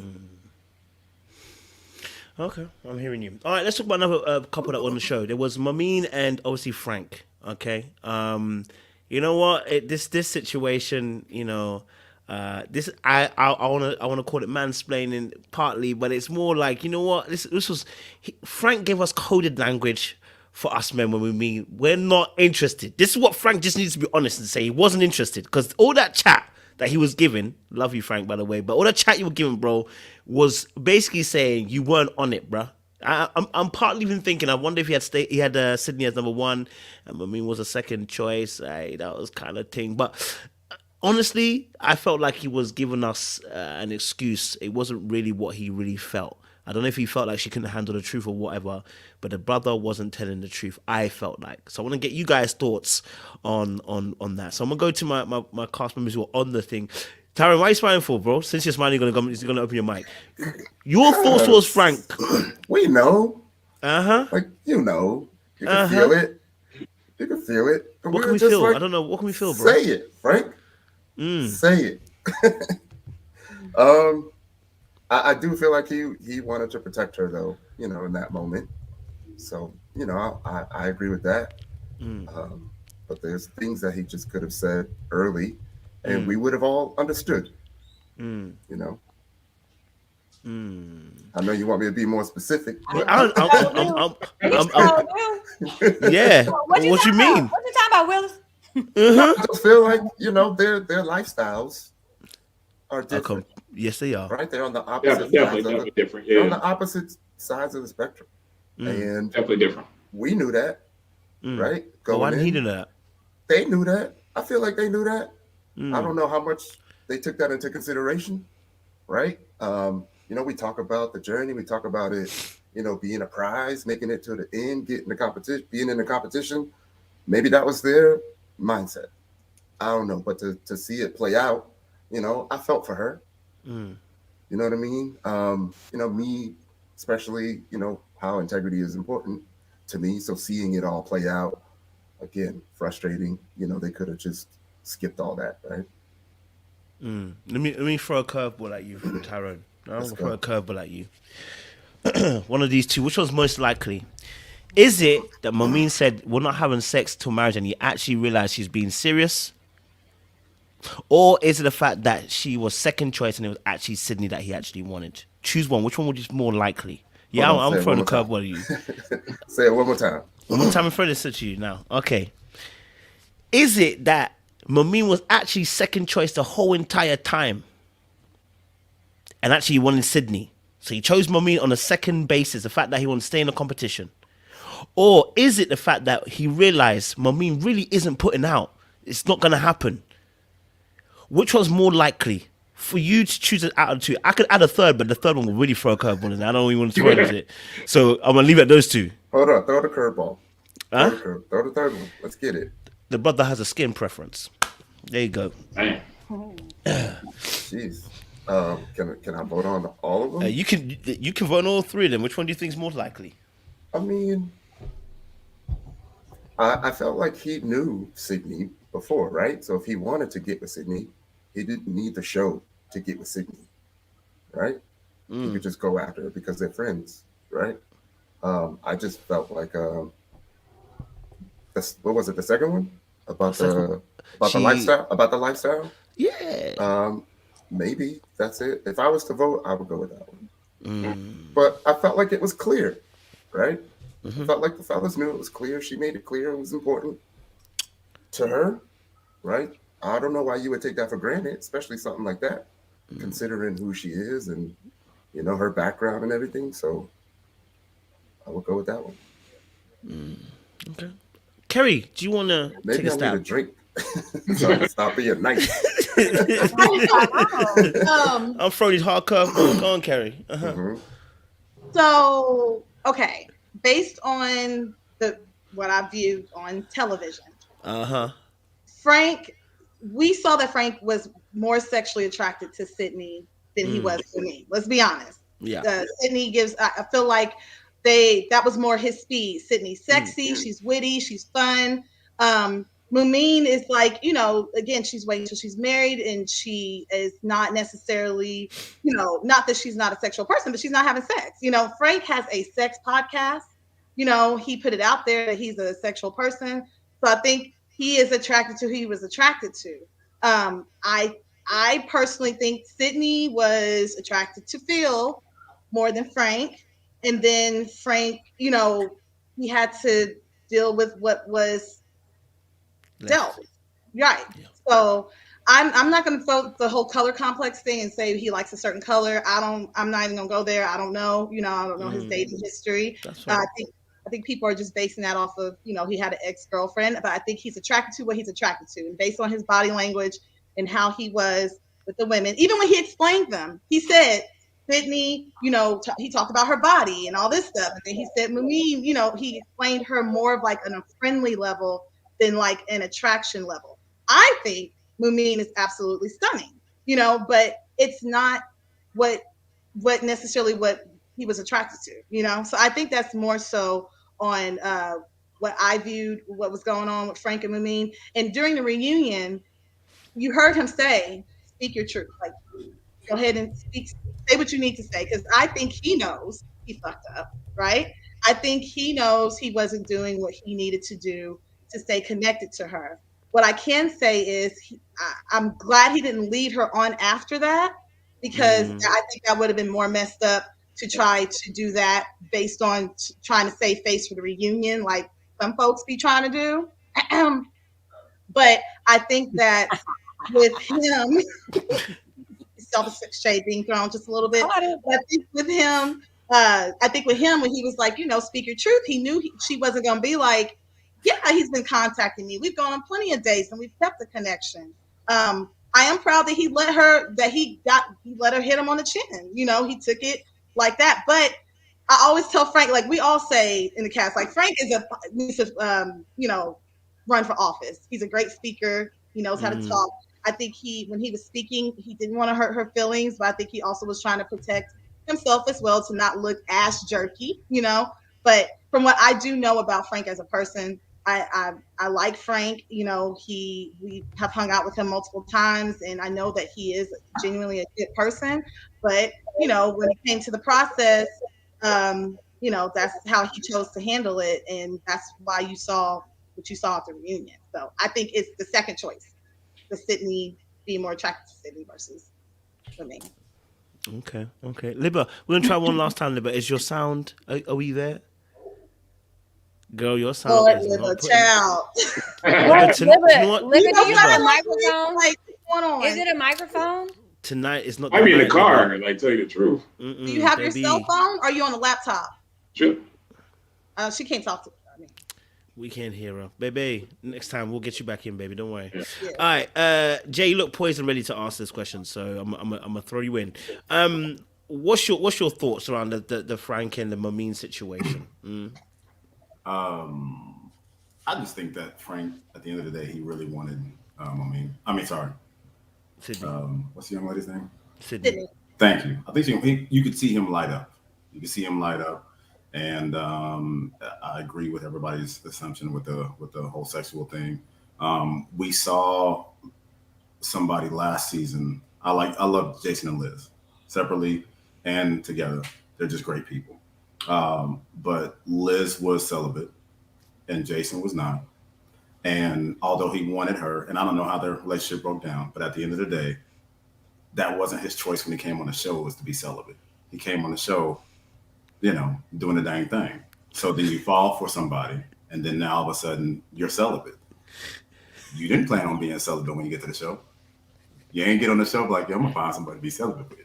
You know what I'm saying? So I can't expect for Frank to make that same thing. And then you can also saw just the way he lit up in response to, and I don't know her personally, but I know on different times they'll highlight different people's characteristics. So you'll see her leading with sexiness and all this type of stuff, but she could be super chill and that not be what she leads with. But if that's where they're pushing her character to be on the show, then you'll see more cuts of that than you will something else. She seems like she's also super deep, but you just saw more of the sexual stuff up front, and that's how she came in. And plus, they also came in kind of as the, they didn't come out with everybody else. So that was part of it. They also, with the guy that she came out with, they kind of had him be super sexy at the pool party and all that type of stuff. And that really wasn't who he showed to be to the rest of the filming either, right? So I think it's just because, his first, I would say for sure, that wasn't his first choice. I hear you on that. Stacey, talk to me. I know you're gonna straight shoot. You gonna shoot straight with bullets. Since Jay brought it up, let me go ahead and that he's going after me because I can just alley-oop it every time. Since Jay brought it up, I'll go ahead and say it because this thing really gets on my nerves.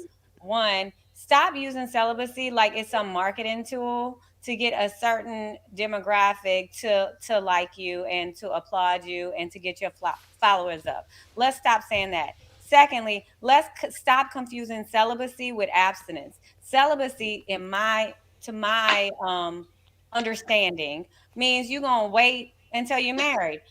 Like, I'm Catholic, our priests, don't go at me on that, but for the most part, take a vow of chastity. I mean, abstinence means you ain't doing it right now. And stop saying the shit like people who do own their sexuality and take control and don't have and know how to control themselves being sexual and who they engage with. Stop saying it like it's a bad thing. Okay, that's all I gotta say about that shit, because that pisses me off and takes me on a whole nother level. Oh, that's all you gotta say? Okay. No, that's like that wasn't enough. About that. She's like, she's like, what's in the cup over there? That's what I'm like. What you sipping? That's fine. Go ahead. Regarding Frank and Mameen, listen, I appreciate both Frank and Mameen. Like, And I didn't say that to say anything about Mumin and what she chooses to do with her life, because she seems like she's really true to her principles and character. So I can respect that deeply. I don't think it was a marketing stunt or a publicity stunt. Like, she looks like just a genuinely good person. Frank, I'm not saying that he's not right because he's a sexual person.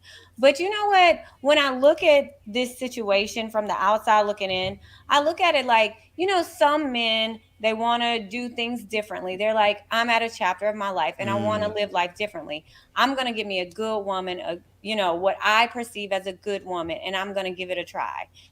And then you get a good woman and you like, this too much shit for me to do. And so I think, like, in the case of Frank, and, this isn't to say anything negative about him. I think, when you have what is considered a good woman, like, that's very attentive to you, that might not be what you're normally attracted to because it's not a superficial attraction. Sometimes you got to do a little more emotional work than what you're ready for. And so I can appreciate him recognizing that, before dragging it on and really hurting her. Hey, straight shooting as always. Straight shooting as always. I hear ya.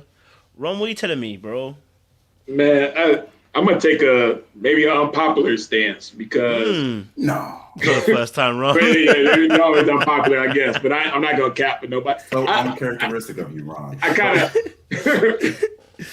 kind of related a little bit to Frank. I'm not gonna lie. Frank seems like a person that's driven and successful in his career, and he took all that passion and energy and he put that towards the show. And when you're dating on the show and stuff, we're in a bubble, kind of. You know what I mean? Like I said, there ain't no time to do much else. And you're kind of protected within the guidelines of the show. And especially if you're putting your all into it and you're really focused on that. And then when it's over, you just want to go back to being you. You know what I mean? You want to, like, man, I miss that guy. I miss that life. I want to get back to that. And I was in a situation too. Like I said, I was dating two women. One I'm totally opposite of. The other one was kind of my speed. Everybody was saying. And you want to try something different. You're on the show because what you were doing before wasn't 100% working. So you want to give it that try. And because the show kind of masks, you put you in a bubble, you don't understand how different you are from that other person. And then when you're off the show, you be like, man, we were opposites. This would have never worked. Everybody's telling you it, but you don't believe them.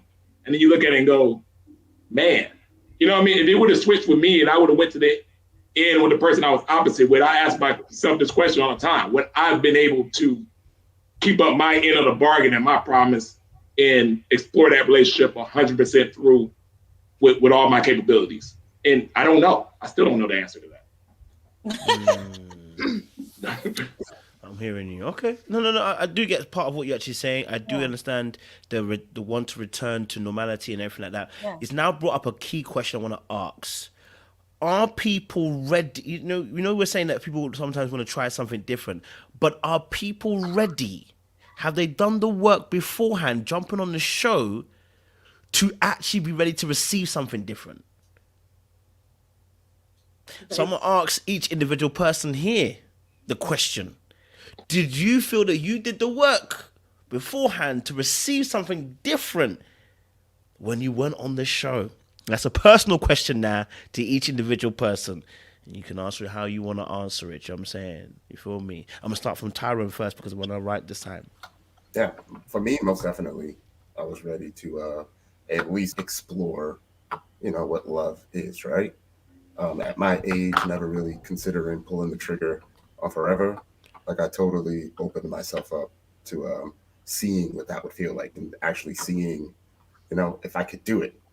So, that was my focus. So for me, yeah, it was totally, my mindset. Love that. Ron? Yeah, I did. I definitely did the work. Like I said, I stopped talking to pretty much everybody 2-3 months before, filming, and kind of worked on myself.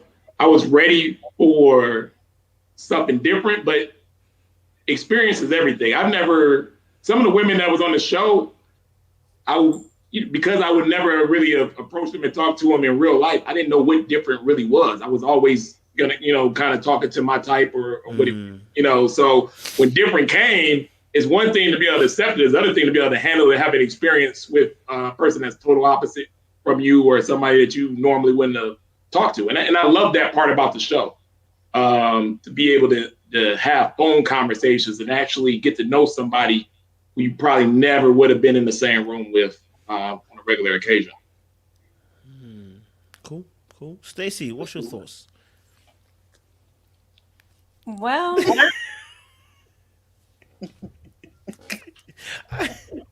Stacey giving me straight comedy today. Boy. This is the first time she said, "Well, okay, go for it, Stace. Give it to us." I'm gonna defer to Tyrone. What? You can't do that. Tyrone already answered. State the question That's for the again, just in case. Tyrone answered. Oh, I'm sorry, Tyrone. Oh, that wasn't shady. Oh my God. No, I know you weren't. I know you weren't. I know you weren't. He friend was Shane. next to me on the box. I know. I was just going in order. I know. I didn't take a shade. Don't worry. You're good. So you're deferring. Yeah, I'm deferring. You're pleading the fifth. All right, I'm cool. pleading the fifth. Kerry, same question to you. Same question to you. I know we discussed this kind of on our live as well interviews. Right. You asked me if I did yeah, I did the healing. I absolutely was open, and I definitely wouldn't have went on. I would have went on the show and wasted my time if I really was not at the point of being open to connect with someone and do it outside of the norm of what I usually do. Because I did, the dating apps and all that stuff, and I was like, you know what? I'm just an open book. I'm just going to be open. Of course, I have to be attracted to you. I don't want no gargoyles, but I do want someone that is outside the norm. And I was completely open. I was healed and absolutely ready to love. So yeah. You know what? I'm sorry, Kojo. I thought you were asking me a different question. That's why I deferred. Okay, cool. It's that water. It's the water she's sipping on. She heard something completely else. So Where's different. the water? Okay, what was in the drink before that? Yeah, bro, you gotta ask her again. Is that brown liquor? No. Yeah, no. I was asking a question about being ready, like for something different. Did you feel like you had done the work to be ready to receive something different by going on, before you went on the show? That's what I was kind of asking. Oh, absolutely. I was married for a really long time, and I was with somebody for a really long time. So I had to do the work to have a reset in general, because I'd gotten accustomed to, going about life in a certain way. And like, I'm one of those people, like, I can be very direct. However, I don't believe in putting somebody else that they don't deserve. And so I would have never entered into this process, or I never would enter into dating at all if I didn't feel like I had gotten rid of my baggage. Like, I think it's okay for us to go into different situations, understanding where our lines in the sand is. Like, some people perceive that as baggage or trauma, but for some of us it's just triggers. Like, it reminds me of something that I don't want to go through, and those are our red flags. But honestly, I started over from scratch, went to the drawing board, erased what I thought I wanted and what I thought I expected, and went into the process clean and clear. I'm hearing that. Jay, what about you, man? Yeah, I'd done the work, but the unexpected part of this whole process is that being able to see yourself on camera, it led me to doing a whole lot more work after the fact. And that's the unintended consequences of it. I just literally was like, yo, you need to work on this a little better, man. There's some things that I did well on that I didn't realize I did well on. But then there's also some things where it's like, I need to go back and do some more work. So I took a break from dating, man, for probably a good 6 to 9 months afterwards, and just kind of, because what they don't tell you is that your life is never the same afterwards, at least immediately afterwards. And so it's almost like you need an exit, counseling session. I think probably everybody. Stacey, what are your thoughts on that, though? Oh, it was very hard coming from the show. I mean, because you receive so much criticism, unnecessary criticism. And I mean, I would even suspect that it goes for the men and the women just the same, where people are not only, breaking down your experiences or what they assume that you went through in life, but tearing you down from the inside to the outside, down to your physical appearance. And so, like, leaving the show, it was very difficult for me. One of the classiest examples of this has been Tyrone. I don't know him, but I've seen a couple of his lives, and I love the way that he's the person that we saw on the episode one, the mixer, is somebody different than who we're seeing now.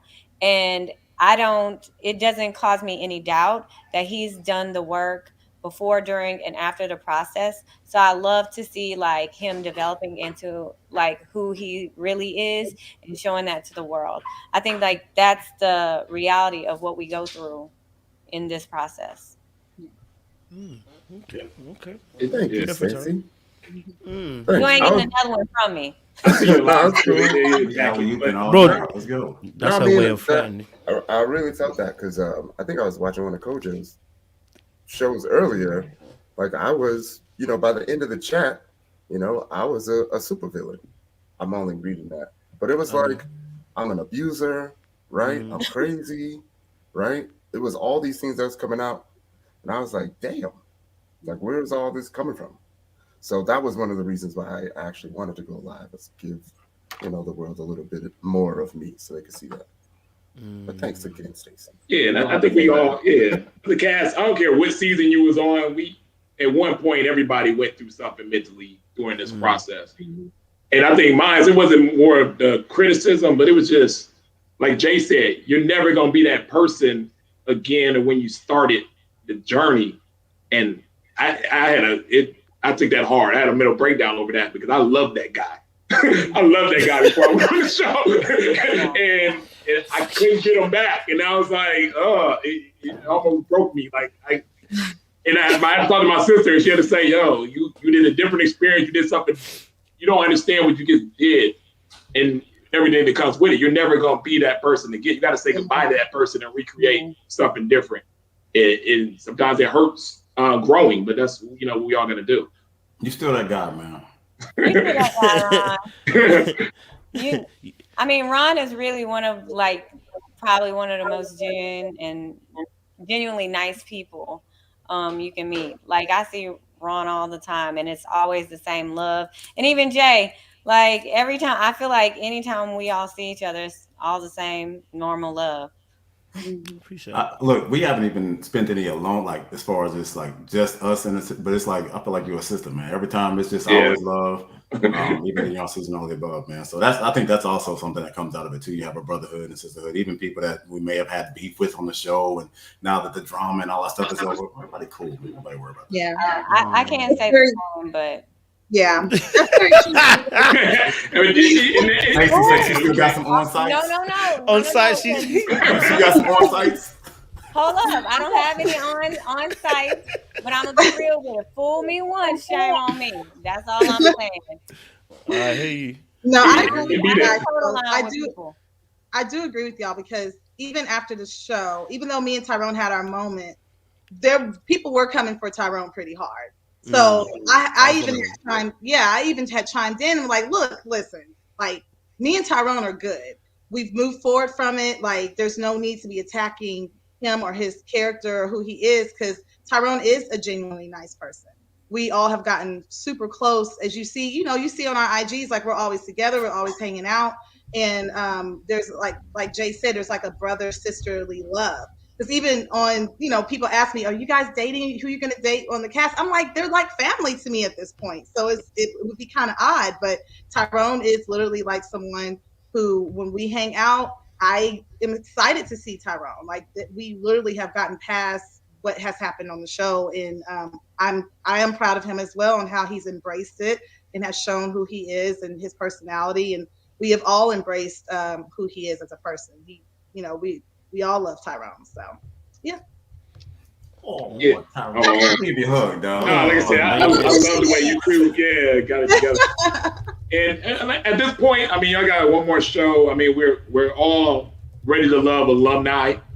Basically now, I mean, you see how quick they're cranking these shows out. We got another one coming in 2 weeks. And pretty soon we all gonna be 10 seasons down, and to still have some division between, some people and some things over some TV stuff. I mean, we do need to do a better job, I think, of everybody kind of getting together and kind of ending some of that stuff, so everybody could be in the same room and happy. You don't have to agree. You don't have to be best friends and things of that nature, but everybody should be able to have that love. Because we did an experience together that I couldn't even explain my experience to Ready to Love for anybody to understand it except you guys. Because once you've been through it, you understand what it is. Mm-hmm. Anybody else on the outside would never be able to fully understand it. So, like I said, I share something with every season similar that I haven't shared with anybody else.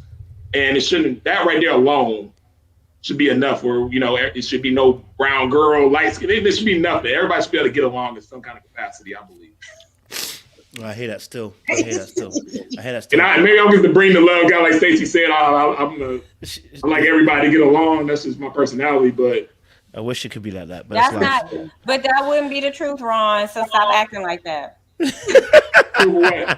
There's Stacey putting a pin into the balloon. No, it'd be hard. I feel that in my heart that I want to get along with all of my castmates. I don't. Nobody likes having that fusion. I'll be the first person to reach out to Olive Branch. My son have, but you can't force anybody to do anything on certain ways, and everybody gets to a certain place when they get there. But I really like to have a couple of on-sites in our life. You know what I mean? Stacey's got a few on-sites. Stacey's gonna let you know where you stand, though, at least, though. She's gonna keep it real. You're not gonna be in limbo with me. Yeah, you're not gonna be in limbo with her, and I love that. You're gonna be on the floor. And have we ever, and Ron, do I ever end anything on a negative? No. It's like, if I see you, it's cordial, and that's it. Like, I'm not. But you're gonna keep it real. You're one of the main people I would take any advice from, from the show, because you're gonna tell me exactly if I want to hear it or not. What I need to hear is gonna be no agenda with it. It's gonna be straight, no chaser of what needs, what's going on, and I love that about you. Let me ask a question to the ladies. Was Mameen being naive or lying to herself when she decided to continue the journey with Frank? Knowing he's hypersexual, is he being naive and lying to herself by continuing the journey with Frank? This is for the ladies. Yes. I don't think she. I wouldn't say she was being naive. I think she was trying to just go through the process. I don't think she.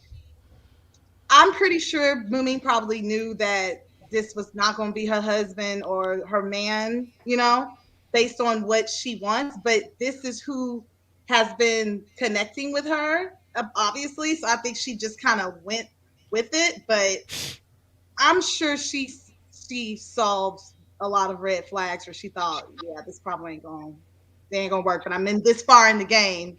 I'm this far out here. So let me just go ahead. Rob, why are you shaking your head no? Because I didn't agree with the fact is, she said you ain't communicated to the reunion. You know how long that is? What woman who really into you, she would have been blowing Frank's phone up every day. What in the world's going on? And the fact that she was cool with it too, I'm like, yeah. No, I don't. Okay, like let's be real about it. Like, Moomin isn't some fragile, delicate woman walking about life. This is a very intelligent, beautiful, strong Black woman. She's no fool. Now, whether she was just complacent in it and wanted to ride it out, or how sometimes women, we're like, and I'm not saying this about Frank, so Frank don't be offended, but like sometimes we're like, oh, I can save a fuckboy today. Like, let me try to help him with his life, and maybe my values will influence him, and I can help save him.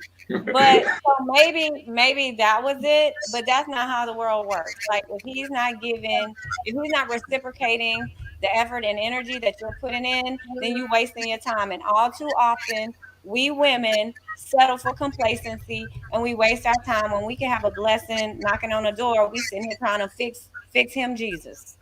Did you say save a F-boy? Save a F-boy. Jay, We don't know I'm what curious. that say it. F boy we don't know Saber. what Frank was saying to her outside, in the process, and also like y'all have to understand this. We're not out in these streets dating. This is who is chose. This is who you're going through the process with. So Definitely. Walter was connecting with Sabrina. Frank was connecting with her.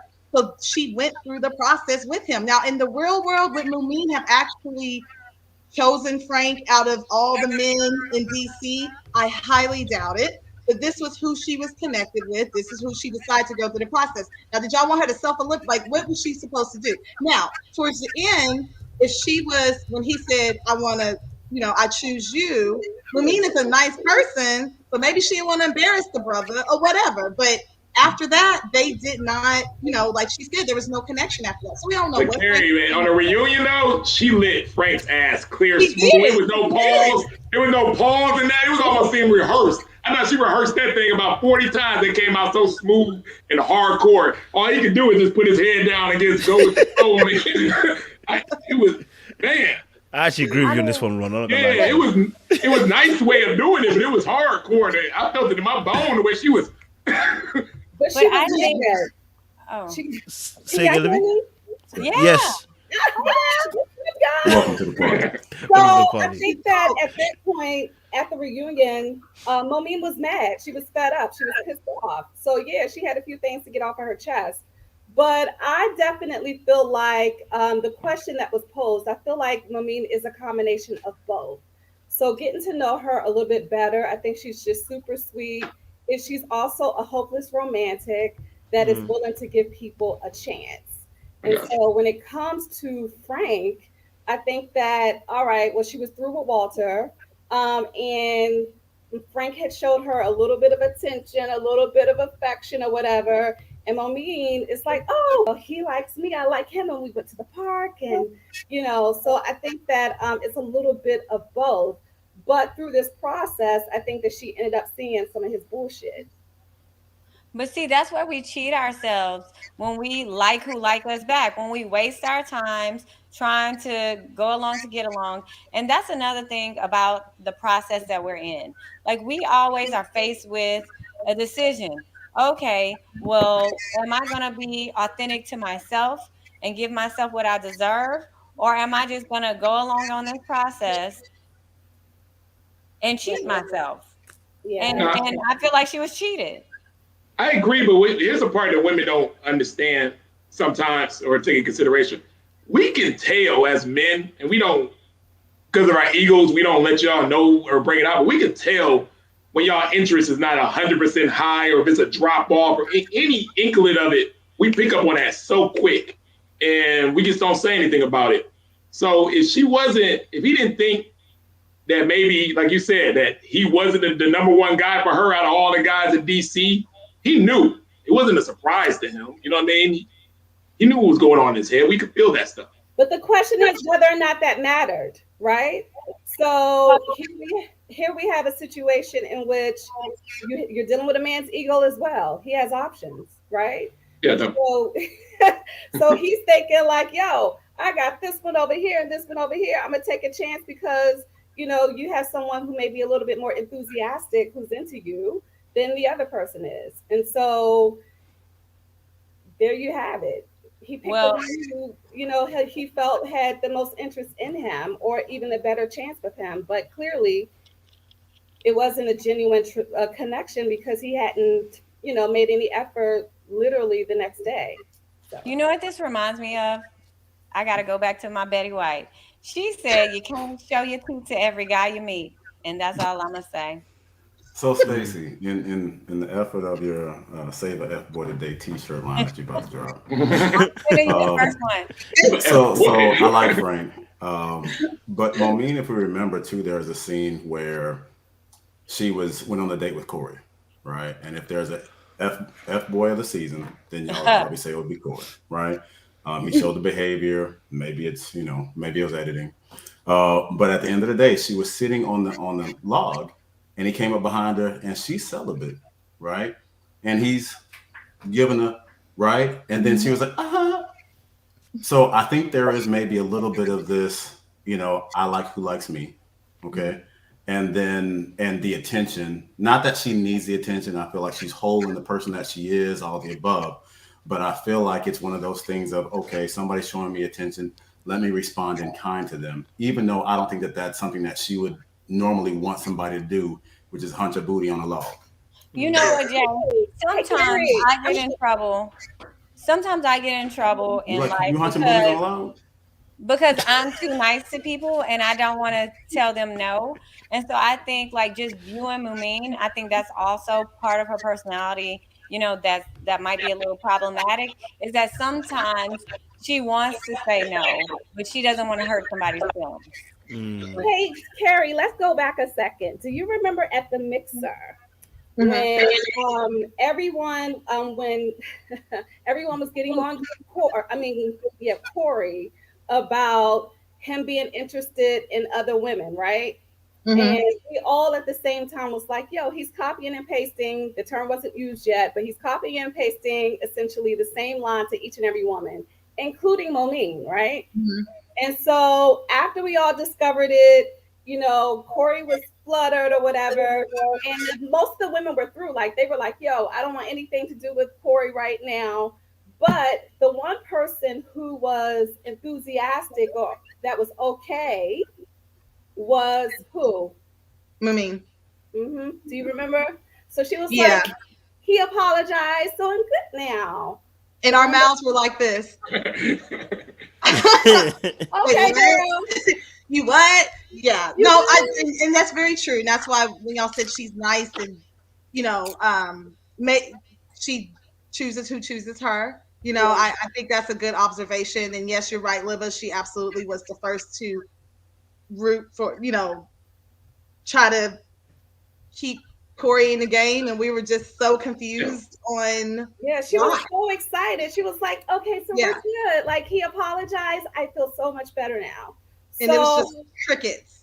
Yeah, everyone else was like, "Nah, we good." Yeah. Yeah. Okay, so maybe the men can kind of talk to this a little bit.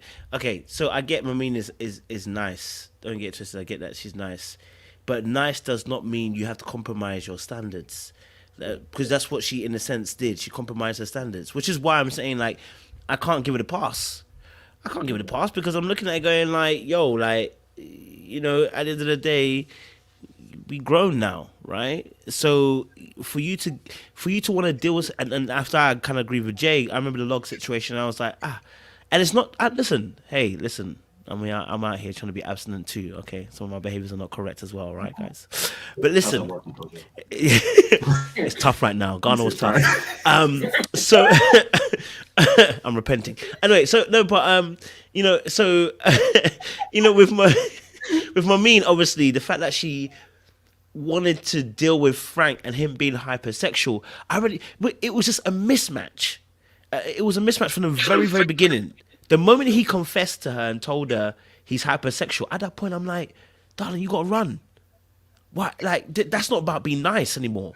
That's about you now. Your niceness now is actually affecting you. And at that point, it's not niceness. It's called people pleasing. And at that point, it's detrimental to you. So it's no longer nice. You've moved into people pleasing, and people pleasing always ends up being a detriment to you. You are willing to put somebody else's needs and value and attitude, everything like that, ahead of your own. Yeah. And I was like, oh, Mamin, baby. So when I'm seeing her come at him at the end, I'm like, I get it why you came at him at the end. But I'm like, baby, you should have that anger for yourself, because you should have never been in that position in the first place. You're not 18 being taken advantage of by a man who's playing you and making you. No. Listen, sis, he told you what he was. The only person that you have to sit with now is you, because he should have never been in the race for this particular thing. And I'm not saying that he's innocent. I'm also saying he gets smoked too. But I'm also looking at the other side like, come on, baby. You're grown now. A man tells you he's hypersexual. Do you think he's about to become a celibate?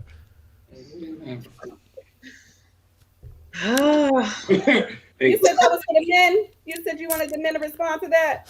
Man, you ever told a girl that you're hypersexual and become celibate the next day? I'll speak. I want to speak to it for a little bit, right? I mean, I do feel like she may have given him a genuine chance, right?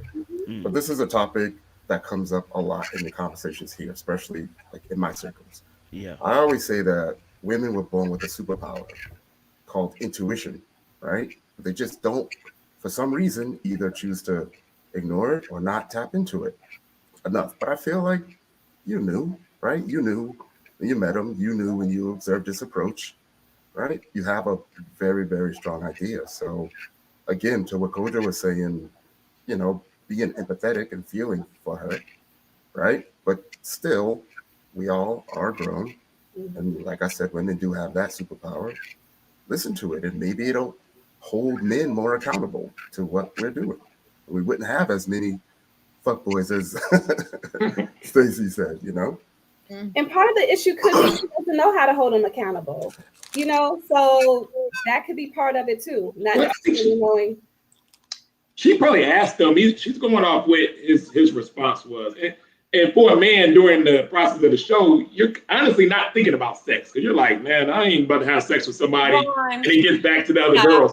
During the show, I'm thinking about sex. Ron, stop. No, the girls. I recall a scene on the roof where people sitting on laps in your little jacuzzi, so you need to stop. No, the women I talked to, we were on the same page sexually. There was no problem. I wouldn't. I've talked to Liz. Liz, like my spiritual advisor. I wouldn't have talked to Liz. You didn't see me talk to Liz the whole time in an emotional way. We were friends because of that. And even she says, like you said, it's a guideline with her. You know what I mean? She wants for her spirituality to make it to that point. If it doesn't get there, you know what I mean? Don't kill yourself over it. But the fact of the matter is, everybody has to have a guideline of where the path they want their life to go. I personally, like I said, I didn't have no problem sexually with the people I was talking to. I was open and honest and saying, hey, and we were vibing that way. I think what she probably had to ask, Frank said, oh yeah, that's fine. It's like Jason said, that was fine. But you're not thinking about it during the process. Now when it's over, you're like, man, I just told this woman that I wasn't gonna have sex to marriage. I gotta back this up now. And you get the pressure with that. You get the pressure with fans and everything else going along with it. And it could strike a nerve I'm done from a male's point of view. Because you get made.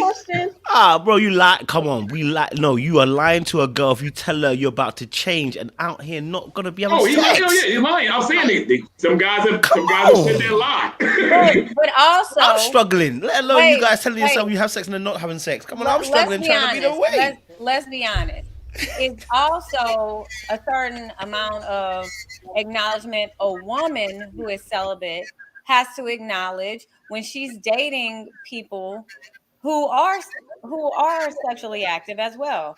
That means that maybe we have to curb our sexuality or our affection. Like, how do we also accommodate him as well? Like, I think that we always go ham on the men for this, or the non-celibate person, but also the person that's choosing to abstain. Like, what are you also going to do to meet this person halfway so that this can be a cohesive relationship? All you can do is ask him, is he okay with it? And he has to give you an answer. And if he says yes, then he has to be responsible for that answer. That's all. It's so confusing to me. I'm telling you, you can hold my hand and my little, all my chest, everything gonna flutter. Don't hold my hand. That's what I'm trying to say. This is never gonna work. Yeah. Listen, you touch me on my chest, I'm gonna feel some way. You touch me on my head, I'm gonna feel some way. And then what does that mean exactly? So I'm confused. When you're saying that you're celibate, does that mean you're not doing anything? Like, baby, that's what I've been saying the whole. What you mean everything, Libba? What you mean everything? What you mean everything, Libba? Huh? What you mean everything, Libba? Affection. What does it mean? Like, are y'all not going to second base? You're just kissing and necking. Like, what does that mean? I just don't understand, especially, over a certain age. Like, what are we doing here? Well, I don't remember what the bases are at this point. It's really I don't know what home. Folks playing out here. I'm not sure about bases. Expectation. So, like, with the person who's celibate, is the expectation that you're asking this man or mate who is sexually active, so you're going to stop? You want them to stop, and then you're going to wait until marriage, and there's a possibility he's not going to propose to you anyway?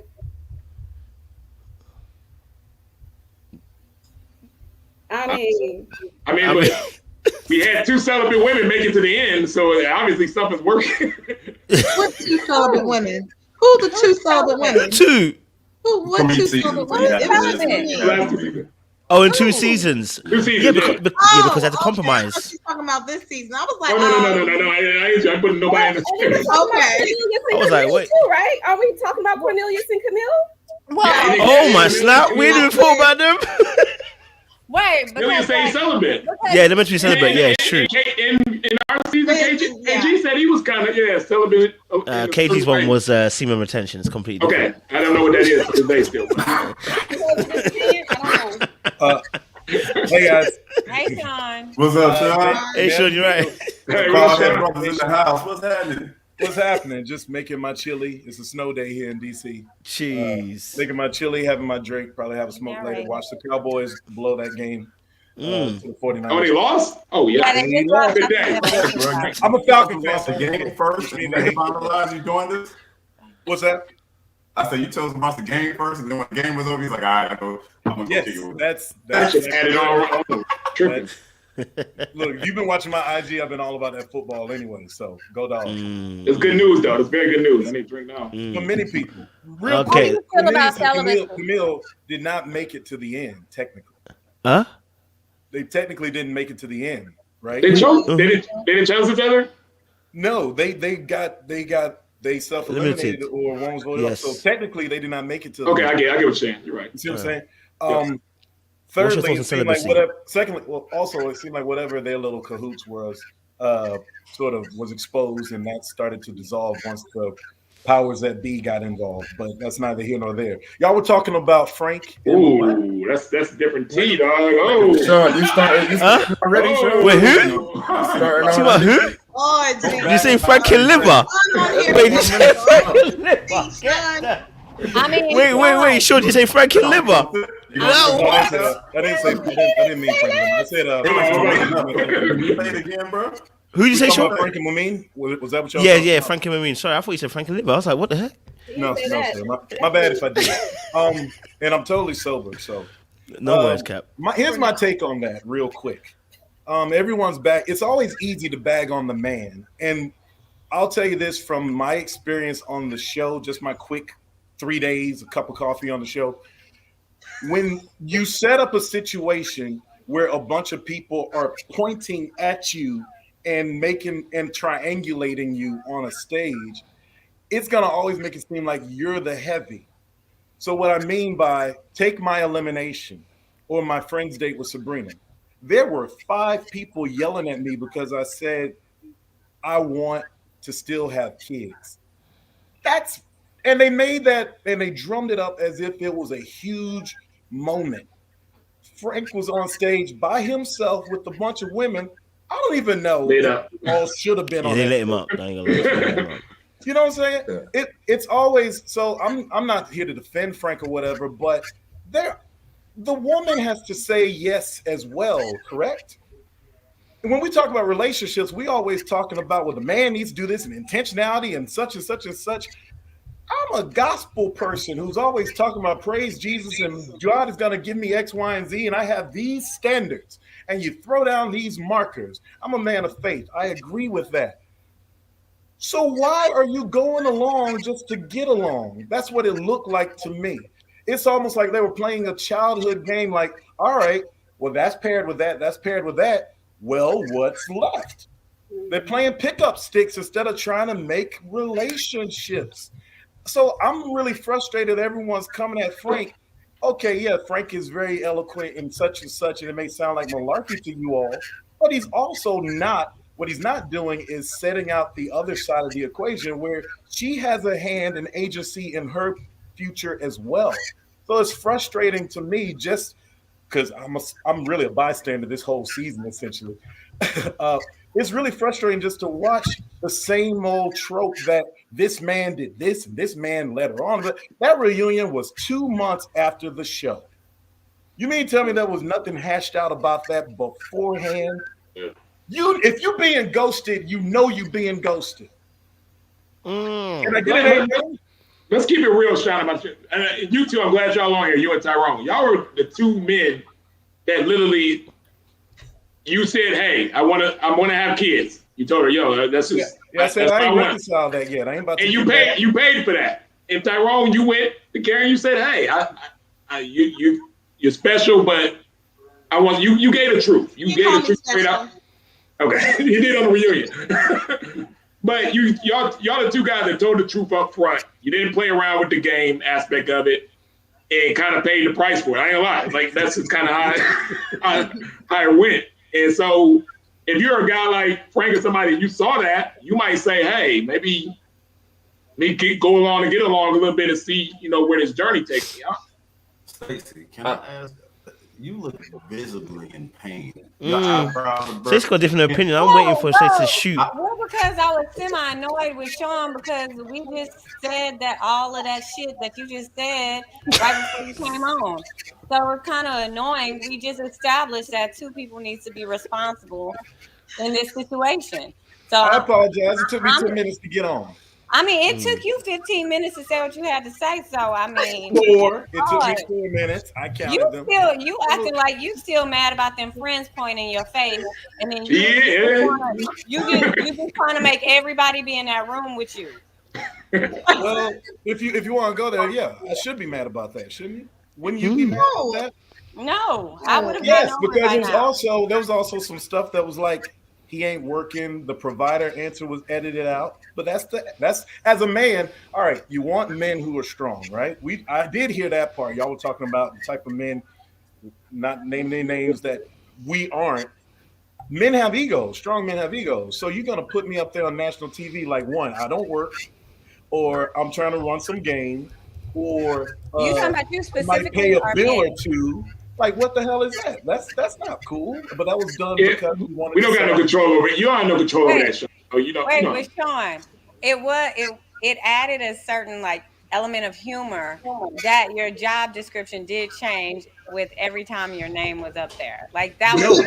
That wasn't my thing. I told them what I did for a living. I said I'm a mass media artist. They put it there. I'm a journalist, so they making me a butt of a joke. You want them to make you a butt of a joke? We all been jokes up here. This is we all been jokes.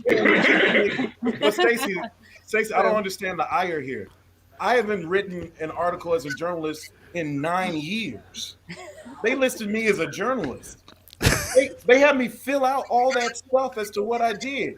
Took 30 minutes to give my intro and gutted it so they can let Camille make jokes about me, which were stupid. And so they could create a false narrative about who I was in front of 5 friends who didn't know what the hell was going on. I would be upset. Wouldn't you be upset? And then they put me in that little ass play chair with my legs folded up all the way up here because I'm 6'2", and everyone else is looking down on me. Ain't no water, ain't no food. I'm trying to have marriage. So yeah, I was on that shit for a cup of coffee. So yes. Let's get back to the reunion. You want to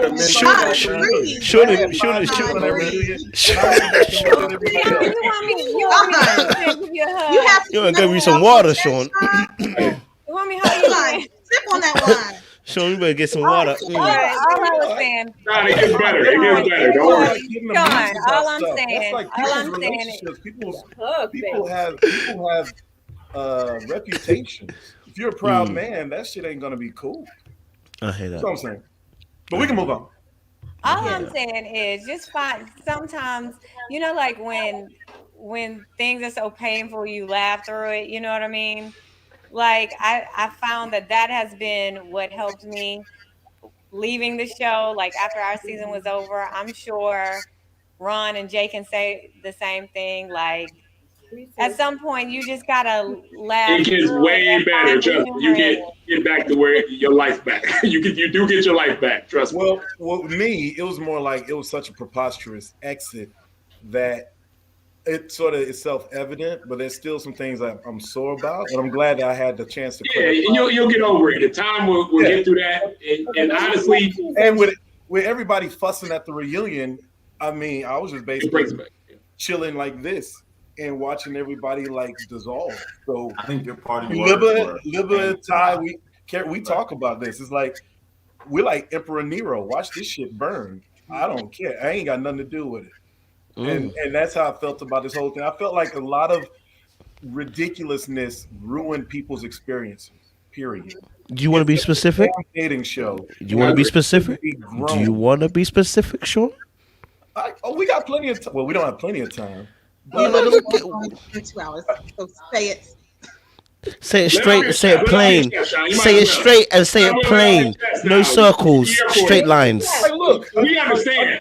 I'm pretty direct. I mean, look, We it's a understand. dating show. Why couldn't people just date and find people? People trying to secure the bag and shit, or make something out of it. It's a damn dating show, a mid-level dating show. It's not even The Bachelor. Even, you know, people acting like there's Drew Carey at the end of the show with the check, like there's Ed McMahon, rest in peace, Ed McMahon, coming with Publishers Clearinghouse check for you at the end of this shit. No, it's the same ashy Negro that you've been messing with for the past 4 weeks. And people might want to give you some more interviews and give you some more hits. So who specifically you started? You at the gym Sean. with that person. Who specifically are you talking about? Specifically, because you've gone on to generalizing again. I want specifics because you started talking. I want specifics. So you talk about reunion. It just appears to me this whole Brown Girl Squad dramatics was just, So you want to go there? Now you've gone there. You I don't open the wanna door. go there, No. but We're gonna go there. We're gonna go there because saying, it's part of you asked reunion. the question. It's part of Let me be reunion. specific with it. I'll be Yeah, be with it. specific. What part of the Brown Girl Squad did you want to talk about? You open up that floor because it will happen at the reunion. So go for it. You know what? The Straight lines, no manipulating of- circles. The manipulating of everyone else's fate. You know, this ain't Survivor. There shouldn't be alliances like that. I understand that there's chess and checkers going on, but quite frankly, if you legit about what you're for on the show, I've made no bones that I act. I was not acting on the show. I got eliminated as soon as I had a chance to get eliminated. But everyone, people, I don't know who was being genuine or not. Are you trying to look for love, or were you trying to do something else?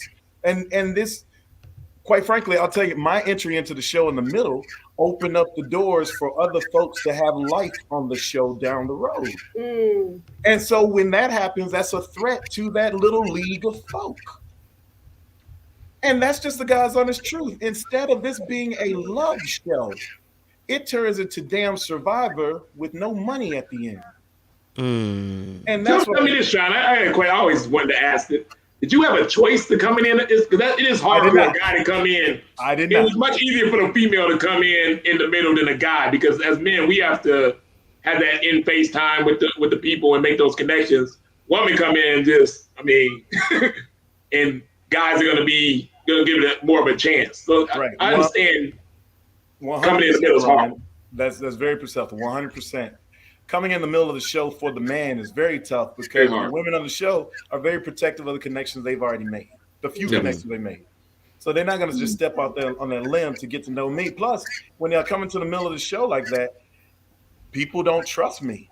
They never trust me. Who doesn't trust you? Who specifically doesn't I'm trust talking you? about people won't trust me. Like, all right, I don't But know. who? I remember one time, like Sabrina actually told me, she said, I didn't know if you were acting or not because they just brought you in the middle like that. I'm like, that's fair. And I have no beef or bones with Sabrina. Let's just get that out of the way. Well, Sean, Hmm? I'm not gonna lie. They did say, some folks said that there'll be a point where you're talking to them and then you'll look at the camera and then you'll say some type of speech and then you'll go back and look at them. So that's why they were saying you were acting, because they said that you was acting. They said you I was not acting. Ain't got no script. I'm sitting here That's having my pearls. That's what they said. I wasn't acting.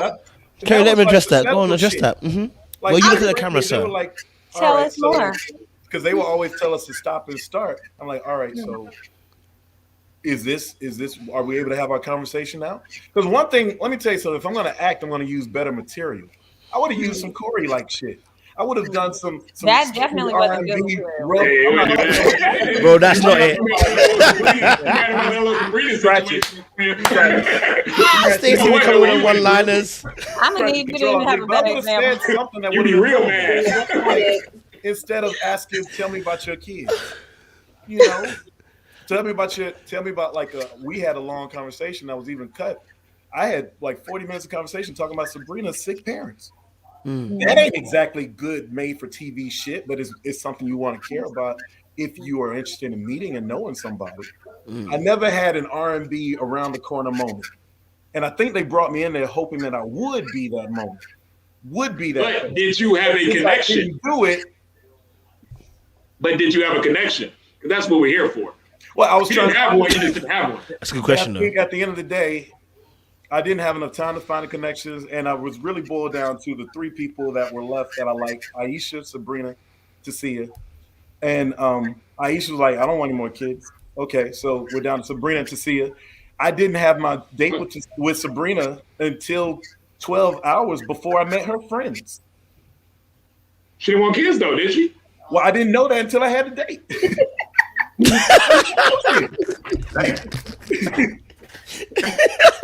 Ron, You gotta have the Hey, date. Sean, your date was last minute. Ron with said- Sabrina, The right? date was last minute. Yeah, The his date date was was last minute. Sabrina stressed it was when she last want minute kids. unexpected. Hey, Who the hell Ron, wanted that? Ron, you are kids? killing me. The value that you had a connection with. That you wanted to. No, I'm saying like, Not. It was. like It's what just I'm about how they saying- made you look, which is Oh, TV. God. I actually think, like God's honest truth, had I been there in the beginning, I could have made connections with some of the women who were gone. Okay. Who did you want? Yeah, that's a good question, Ron. Tasia. He had to see his chance. He didn't do nothing to see her. Sean, what happened with to see her? She looked That Oh, was wait. great yesterday. I mean, I saw her in Ghana, so I don't know how you didn't see her, bro. Oh, What yeah, happened? yeah, you can't miss that. No, what happened with Tasia was that Sabrina happened before my elimination date with Tasia. When you have something that you can't trust, like that setup, that process, the production, I don't trust the process anymore. So I'm going to do like the old folks do at church. I'm going to keep still and let God fight my battle. Because I don't know what these niggas are setting me up for. If I can't trust it anymore, I'm not doing anything. I'm going to be like this. Because that was stone cold stupid. And I didn't get on here to be stupid. I'd rather get eliminated. But did you message to see her after the show? Yeah, good question. Because we have had relationships on the show. We don't have a great track record, but After the show, Sean, did you message her? No, after the show, I decided to detach myself from the show because the speed and when you're in the show, I think people talk about the psychology that's necessary, the exit meeting, the needing of the exit psychology after you've done the show. I don't want to keep relitigating the show. If I relitigate any of my castmates, I want it to be on a fresh plane where it's not like, oh, there's cameras still rolling and we still got to do this. And we gotta do that. Because when you're on the show, everybody who knows the show, your life is not your own, and you think you got to do something. Okay, but you could have. But okay, wait. So it's like, I'm with you, Sean. Listen, but you're kind of intellectualizing the actual situation. Right. After you're off, you can message.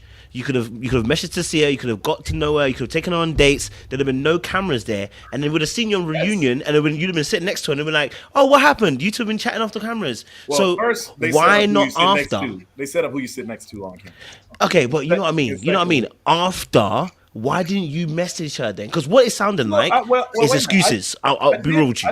I messaged. If you want gal, you want gal. You can go off the gal. I was messaging about I want it all. I was messaging more about, but I was also after the fact. I also messaged like maybe we should catch up and get a drink. But then people got sick. Stuff was going on. We didn't have that. But what I did do on purpose was not just roll up my sleeves and dive back into the ready to love pool. And I used those 2 months to be Sean again. I wasn't gonna like recircle the old stuff that's gonna be on TV. I just wasn't gonna do it. Sean, I love you. I love you. But let me tell you something. Jay no, Ron no, Tyrone no. I'm not buying that. And I'm not gonna accept that. That is not the truth, bro. And quite If frankly, you really wanted it, until after Halloween. if you really wanted it, you would have gone for it. Come on, Sean. If you wanted I never it, felt like I was part of the cast because I was dropped into the middle. you don't need to be part of the Everyone else cast. wanted it because they I'm talking were about to see her. each other in the beginning. I'm talking about to see her. Because what you said, each time I say ask you, you keep giving an intellectual reason as to why it doesn't happen. Well, I'm but not if a you dumb want man. it, I'm not a but if country you, bumpkin. I know, rah, you leave him alone, leave him alone. If you wanted it, bro, you would have gone after it. I didn't know if I wanted it. Hey, that's it. That's it. I don't know That's if it. I wanted Honest. it, and I don't know if I wanted it just because I was on the show. Everything I was doing on the show was very preliminary. It wasn't like I must have this person, I must have this person. I was on the show for a week and a half. Exactly. Sean, So that means You boxing yourself So what out, that bro. means is like, why should I just keep trying to pursue something when there's other stuff outside of like the trains I rode? There were women there. The other groups, it ain't the problem with meeting women. I'm like, should I try to force something with Tasia because she was on my list? I was just sour No, about it's not a force, Sean. This is what I'm saying is like this. Okay, I'm that saying makes sense. if production and the show robbed you of an image situation, it's TV, man. Reality TV. You'll get over that. Now, if they robbed you of love, I got a problem with that. Well, if they robbed you of a connection, I got a problem with that. That's fair, Ron. But what I'm saying is, this also goes here, and I'm always very honest about this. As a man, if you really want it, you dive and go for it immediately. I guess my actions speak words. Maybe I don't really want it. No slight to Tasia, but it's like, okay, was she there because I was trying to generate a list? Because I needed a list of women. I had no connections. Can I And I ask was you a trying to question, find John? people. Can I ask you a question? Yeah. Before the show, when was your last like real relationship? About a year before him. And like, what was that breakup like? She was older than me, and because we wanted different things and we kept kicking that can down the road, we finally broke up. Well, okay, I can understand that. I feel like in listening to you speak, right? It seems like you are holding yourself back from, different situations and different women that may be a good look for you. Like there's, let me finish. There's plenty of Right. women on your season, right? And just because they were associated with being on the same show as you didn't afford them a proper opportunity to get to know them better, to even see if this is something that you could have been interested in. Now, we know that our lives don't begin and end at the show. We know that these slim pickings ain't all the pickings we got for us. We know that ain't it. And we know, like, as for my season, and I'm sure for you ladies and you men too, many of these people you never would have even looked at twice or given the opportunity to. And that's why we went through this process. We were put together as a dating experiment to see if these personalities can mesh and who can find love, teach them to do something differently. And so I think for you, like what it sounds like to me is like in all of these reasons you've been saying, and I'm not devalidating you and I'm not trying to lessen your experience or anything like that. But I feel like you're given so many excuses to restrain yourself from having what you truly deserve.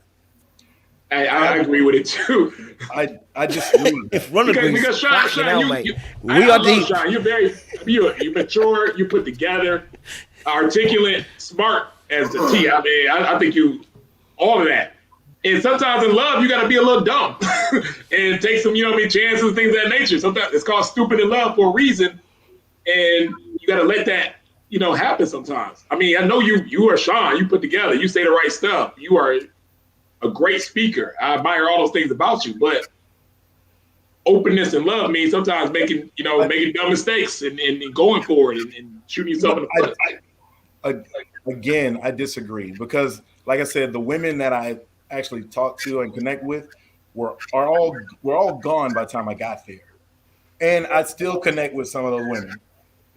Like Libba would tell you right now, if it weren't for like LaShawn wanting a child piece, we might be dating. That means we've already explored that stuff. So we talked offline. Just because I'm not billboarding things like some folks, it doesn't mean that those things are not happening or I haven't made those looks. What I will say, and I'll stand by it, when I left the show, I wanted to decompress from the showiness of it. I didn't want to feel like I was still on the show because there might be some people who still think that they are on the show. And for me to discern that, it takes time. I'm not eliminating folks, but I do want to know these women, and I've enjoyed knowing these women, my castmates, freshly for who they are. I genuinely want to go to the hang. I genuinely want to go see what they're up to. I genuinely want to respond in the text messages. It's so if I'm doing it naturally, that's more important to me than, hey, why you call that chick up? He was ready. She was like, okay, well, what about me being ready? Because I had the same experience and we all had different ways of coming out the experience. And I think that's important too. So not to disavow y'all observations, but I'm just saying, I wanted to step back from that whole thing, and I want to make sure who's still playing the game and who's not, because we've name-checked a couple of people who might be considered villains on the show who still think that they're on TV doing villainous shit. And that goes the other way, too. Some people still think that the show is going on. Hey, Okay. I don't disagree with you there. That part. We don't disagree with you there, sir. That part. Yeah, we don't. Yeah. I will say this, since Sean mentioned my damn name. You mentioned mine too on these chats. Since he mentioned my name, Hot in here. wait, here's to that. Okay, so it's Like you true. wasn't sitting right next to him on the screen. Just, You know, so you know, obviously I was eliminated. I was the first eliminated, right? But partly why I was eliminated was because I'm an older woman. You know, I'm 45. My son is in college, and so the men that were on the show, a lot of them were in their 30s. You know, they've never been married, didn't have kids or what have you. So I don't feel like I had that many matches. But on top of that, I just didn't have. I heard a lot of crickets. Like, you know, within an hour of me being there, I really felt like my man is not here. You look right? 36 though in real life. I'm just giving it. When I just saw you last night, I said you look at 30. You look at 36. Like You're a baddie. yeah. Thank you. I appreciate that. So, but anyway, so when I was there, I really didn't feel like I had any connections. No offense, Tyrone. You know, we had a good conversation or whatever, but you know, clearly you was feeling some other folks, not me. And that was fine. I was okay with it. But I really felt like I didn't have that many connections. And so when I did meet Sean, like we hit it off immediately. We had great conversation. He's funny, he's quirky. I am too, you know. And so I felt like if Sean was at the mixer, he may have been a connection for me. But the bottom line is that Sean wants babies. Lib a lib. I'm done. Done gotta. Like I've had my babies. My son is in college. I'm in a good place in my life, and I'm not looking to start all over. Now I'll be a good bonus mom and all of that, but yeah, my days of having babies, they're over with. So, but Sean is a cool guy. Like I enjoy his company. You know, I think that whatever woman ends up with him, she'll be very happy. But yeah, and I see what you're saying, Sean. You didn't know what to trust.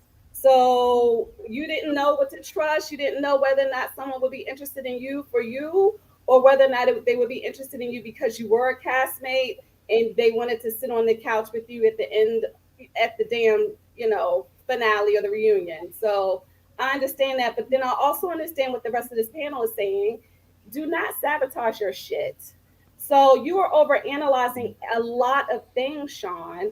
And so sometimes you just have to go with the flow and not be so methodical in all that you're doing, because you're gonna trip yourself up. So sometimes you need to go with the flow and, you know, listen to what people are telling you, because there's some great advice that's being said here.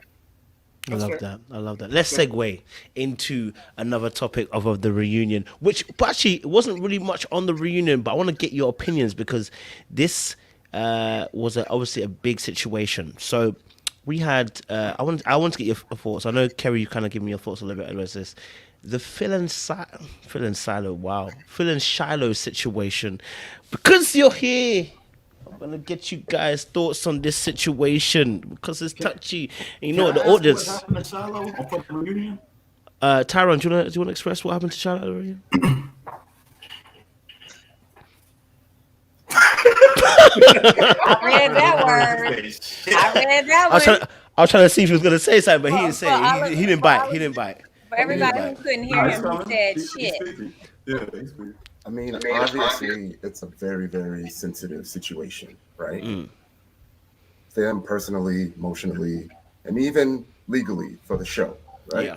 It's a very, very sensitive situation. I feel like in the end, we still need to hear what she has to say, right? We weren't there. All we have right now is to believe, you know, one or the other people, or believe both of them. They both agreed to certain things. Like she said that he didn't physically try to hurt her, right? And I've had multiple conversations with a lot of my fellas here. And my fellas are like, from a dude's perspective, once she said he didn't physically try to hurt me, there's really not much else to talk about, right? Like, why are we still here? But like I said, there's probably some legal things that are going on with the show, and they got that soundbite from her, so they're good. But in the end, I feel like you should definitely, you know, hear her side. You know, take it from there. Go back to sipping. I hear you, Tyrone. You don't get too deep. Kerry, Huh? what you saying? That's all I can say. What is your question? What's your thoughts on the Phil and Shiloh situation? Okay, I gotta be careful with my words because, like Tyrone said, it's a very sensitive thing. I don't know all of the details of everything. I wasn't there. But from my observations on the show, I think, like Tyrone said, when she said, I did not feel like I was in danger. I did not feel like you physically hurt me. And when they realized she was just talking about emotional hurt, it should not have got that much damn airtime. It was too much. It got blown up. And I think that I've spent a lot of time with Phil, and I haven't seen him even raise his voice. I've seen him always kind of, and I'm not saying how she should have felt. She shouldn't have felt that way, but I'm going based off of, did he physically hurt her? She said he did not. To it being an emotional type of situation.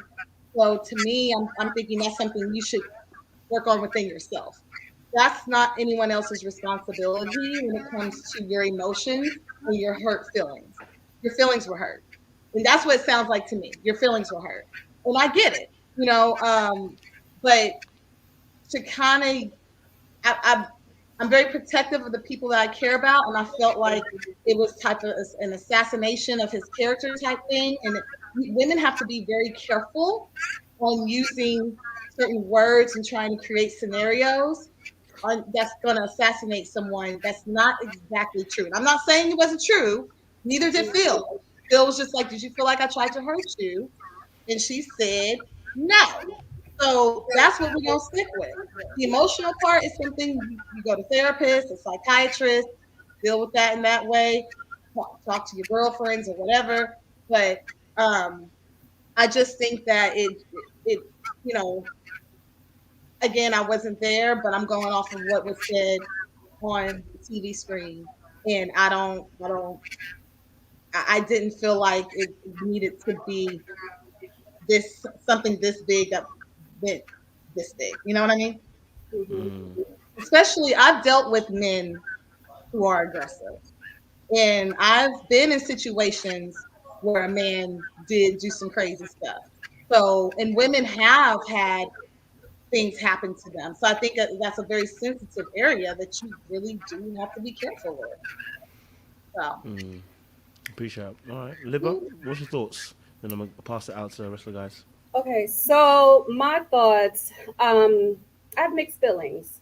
And the reason is that, during this process, you become friends with some of your castmates. And so I've had the opportunity to spend plenty of time with Phil. I haven't really spent that much time with Shiloh, so I will say that. So I'm kind of watching a lot of things just as the viewers are, from that point of view. But I think I totally agree with Kerry. We have to be careful with our words, right? So, and you have to think about the scenario in itself. So you've been drinking, you're a little hot and heated, your feelings are hurt because someone is telling you that, or they're not giving you the answer that you want. So when she said that she was hurt, my question is, what was she hurt about? Was she hurt that he picked her up? Or was she hurt that he didn't give her a clear answer, right? So that was left up to interpretation. And I would imagine that she was hurt because he didn't say that he chose her at that moment. But my concern is that she said that she felt that he intentionally hurt her. Now, how is that?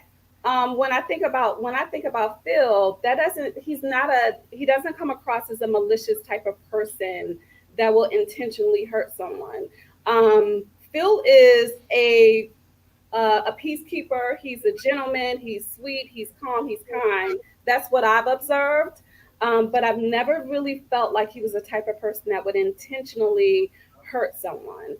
But I also know that when alcohol is involved,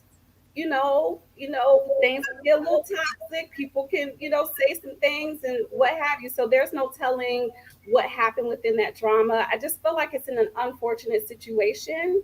I will say that it's still something that bothers the majority of the cast, let alone both Shiloh and Phil, I would imagine. So I think it's just unfortunate. Appreciate it, Liver. Stacey, what you saying? What's your thoughts, man? Well, I agree with the ladies. Like, let's be real about this. Our cast members are not dumb people. We know what we're saying when we're saying it. We know the impact of our words. We know the weight that it carries. And because our feelings are hurt does not give us a free pass to totally, damage somebody's credibility, their name, because that's all we got is our name. And at the end of the day, this is a reality show as well. So let's keep it within the realm of the show. You know what I mean? And don't take it to this public dragging of this man's character.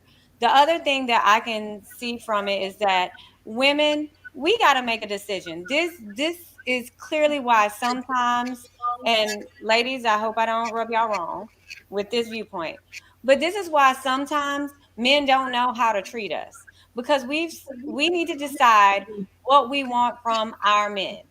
So we don't have a problem with somebody lifting us up sexually and embracing us, but we have a problem for our men to be protective of us, to want to protect us and want to be there for us.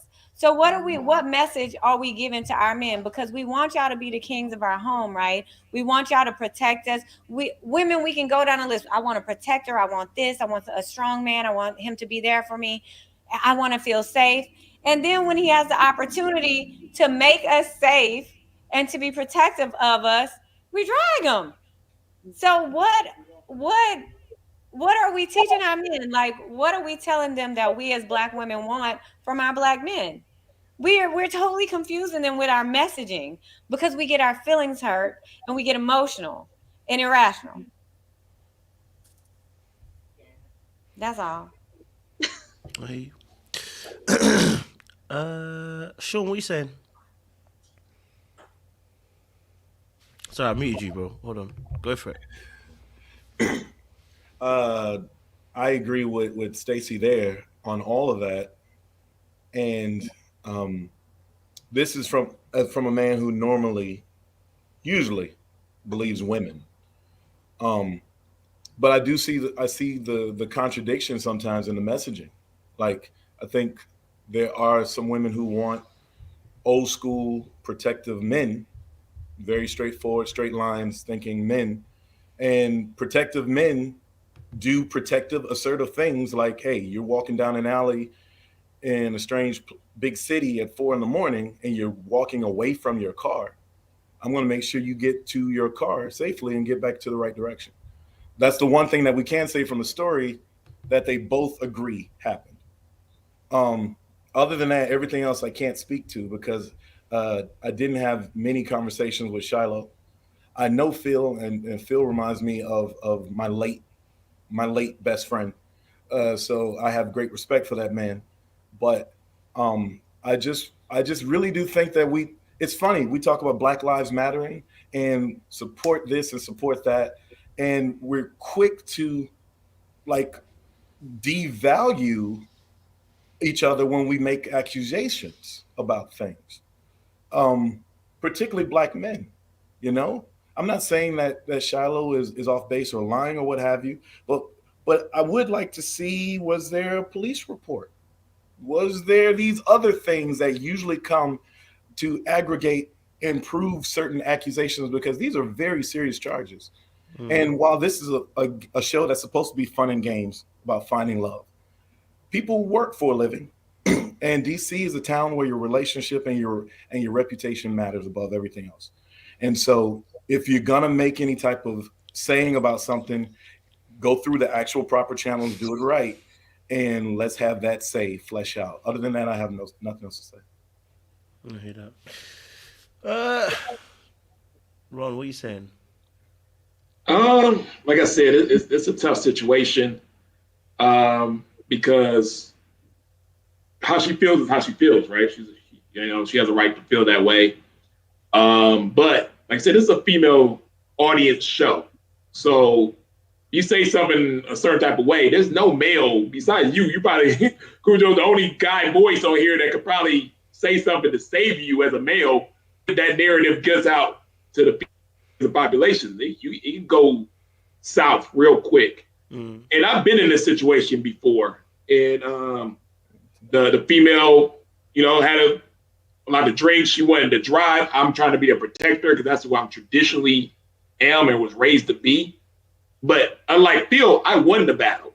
And I was able to get the woman in the car and go at 60 on the highway. She got emotional and grabbed my wheel and almost died. So to this day now, I battle with the fact of trying to be a protector, a traditional guy, and still saying this is a grown, independent woman. I'm not going to risk my life over her decisions to a certain point. And it's an arm wrestle sometimes of what decision to make when it comes to that.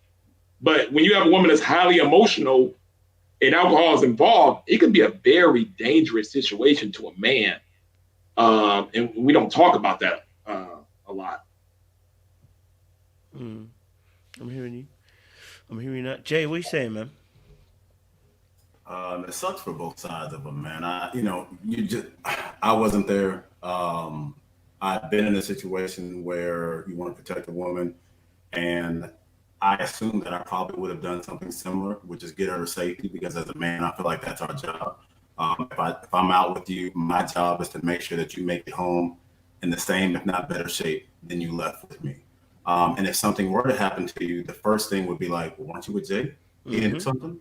So, you know, and I don't know the situation, but if it was just as plain as, okay, she's drinking, she's going down an alley, so forth, so on,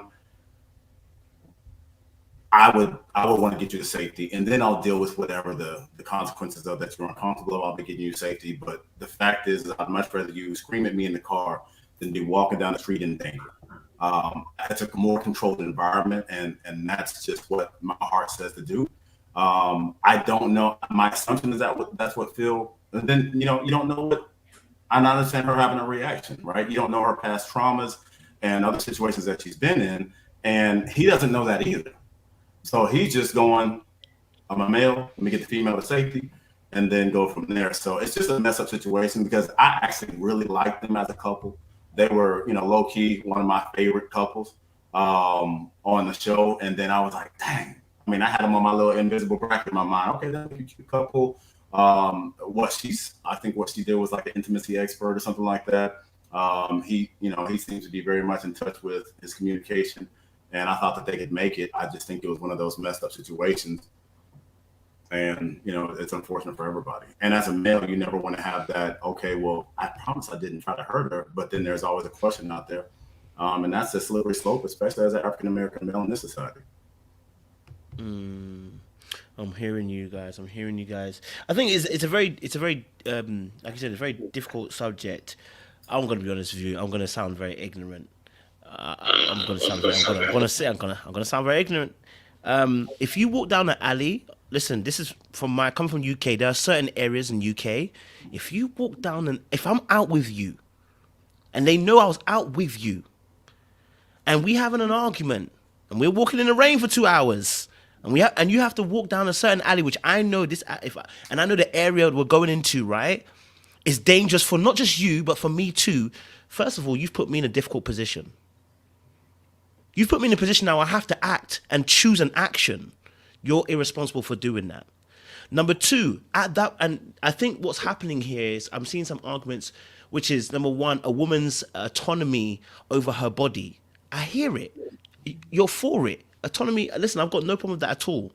But if you decide to walk down an alley or walk down an area which is very dangerous, or you're in a particular area where things can happen, this whole chat about you can walk away is rubbish. It's a lie. There is no way in any situation as a man, when I'm with you one-to-one, that I can walk away and you're in a dangerous area.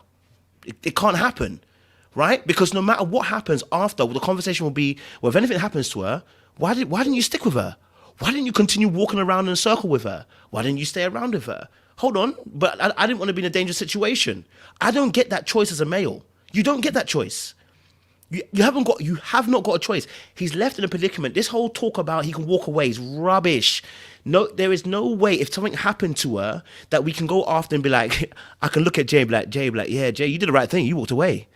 You walked away, man, because you know what, fam, you did the right thing.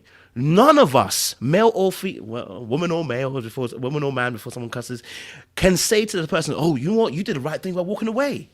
We would all expect the man to do what the man does, which is protect her. And sometimes, I said this before, sometimes the protector role, when it comes out like this, it's unfortunate, but we don't know what's going to happen in the next few moments. We don't know what could happen. Anything could have happened, right? You in DC, there's some areas I know that's in DC that can be dangerous. We don't know what could have happened. Plus, you've already done walk for 2 hours in the rain. You've done your walking.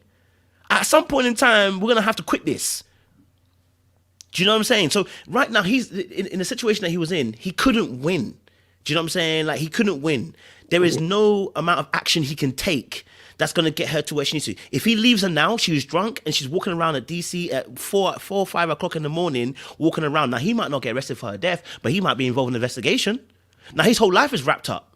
Do you know what I mean? You don't win either way. So I get what some women are saying about the autonomy of your body. You're absolutely right. But in this situation, we take context.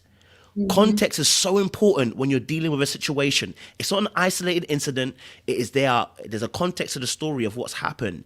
And that's what's unfortunate. So listen, I said this myself. If you walk with me and you decide to walk off down a crazy area, I'm going to pick you up and put you in the car. I'm going to pick you up and put you in the car. I'm going to deal with the consequences after. You going to cuss me after? Cuss me after. But I'm not about to be in an area where if anything happens, I now have to defend you or defend me. And it could be even more worse than you saying that you got hurt because I picked you up. You know what I mean? So for me, that's how I look at it. And because she's already said he didn't physically try to harm her, I don't know why we're still having this conversation. I don't get it.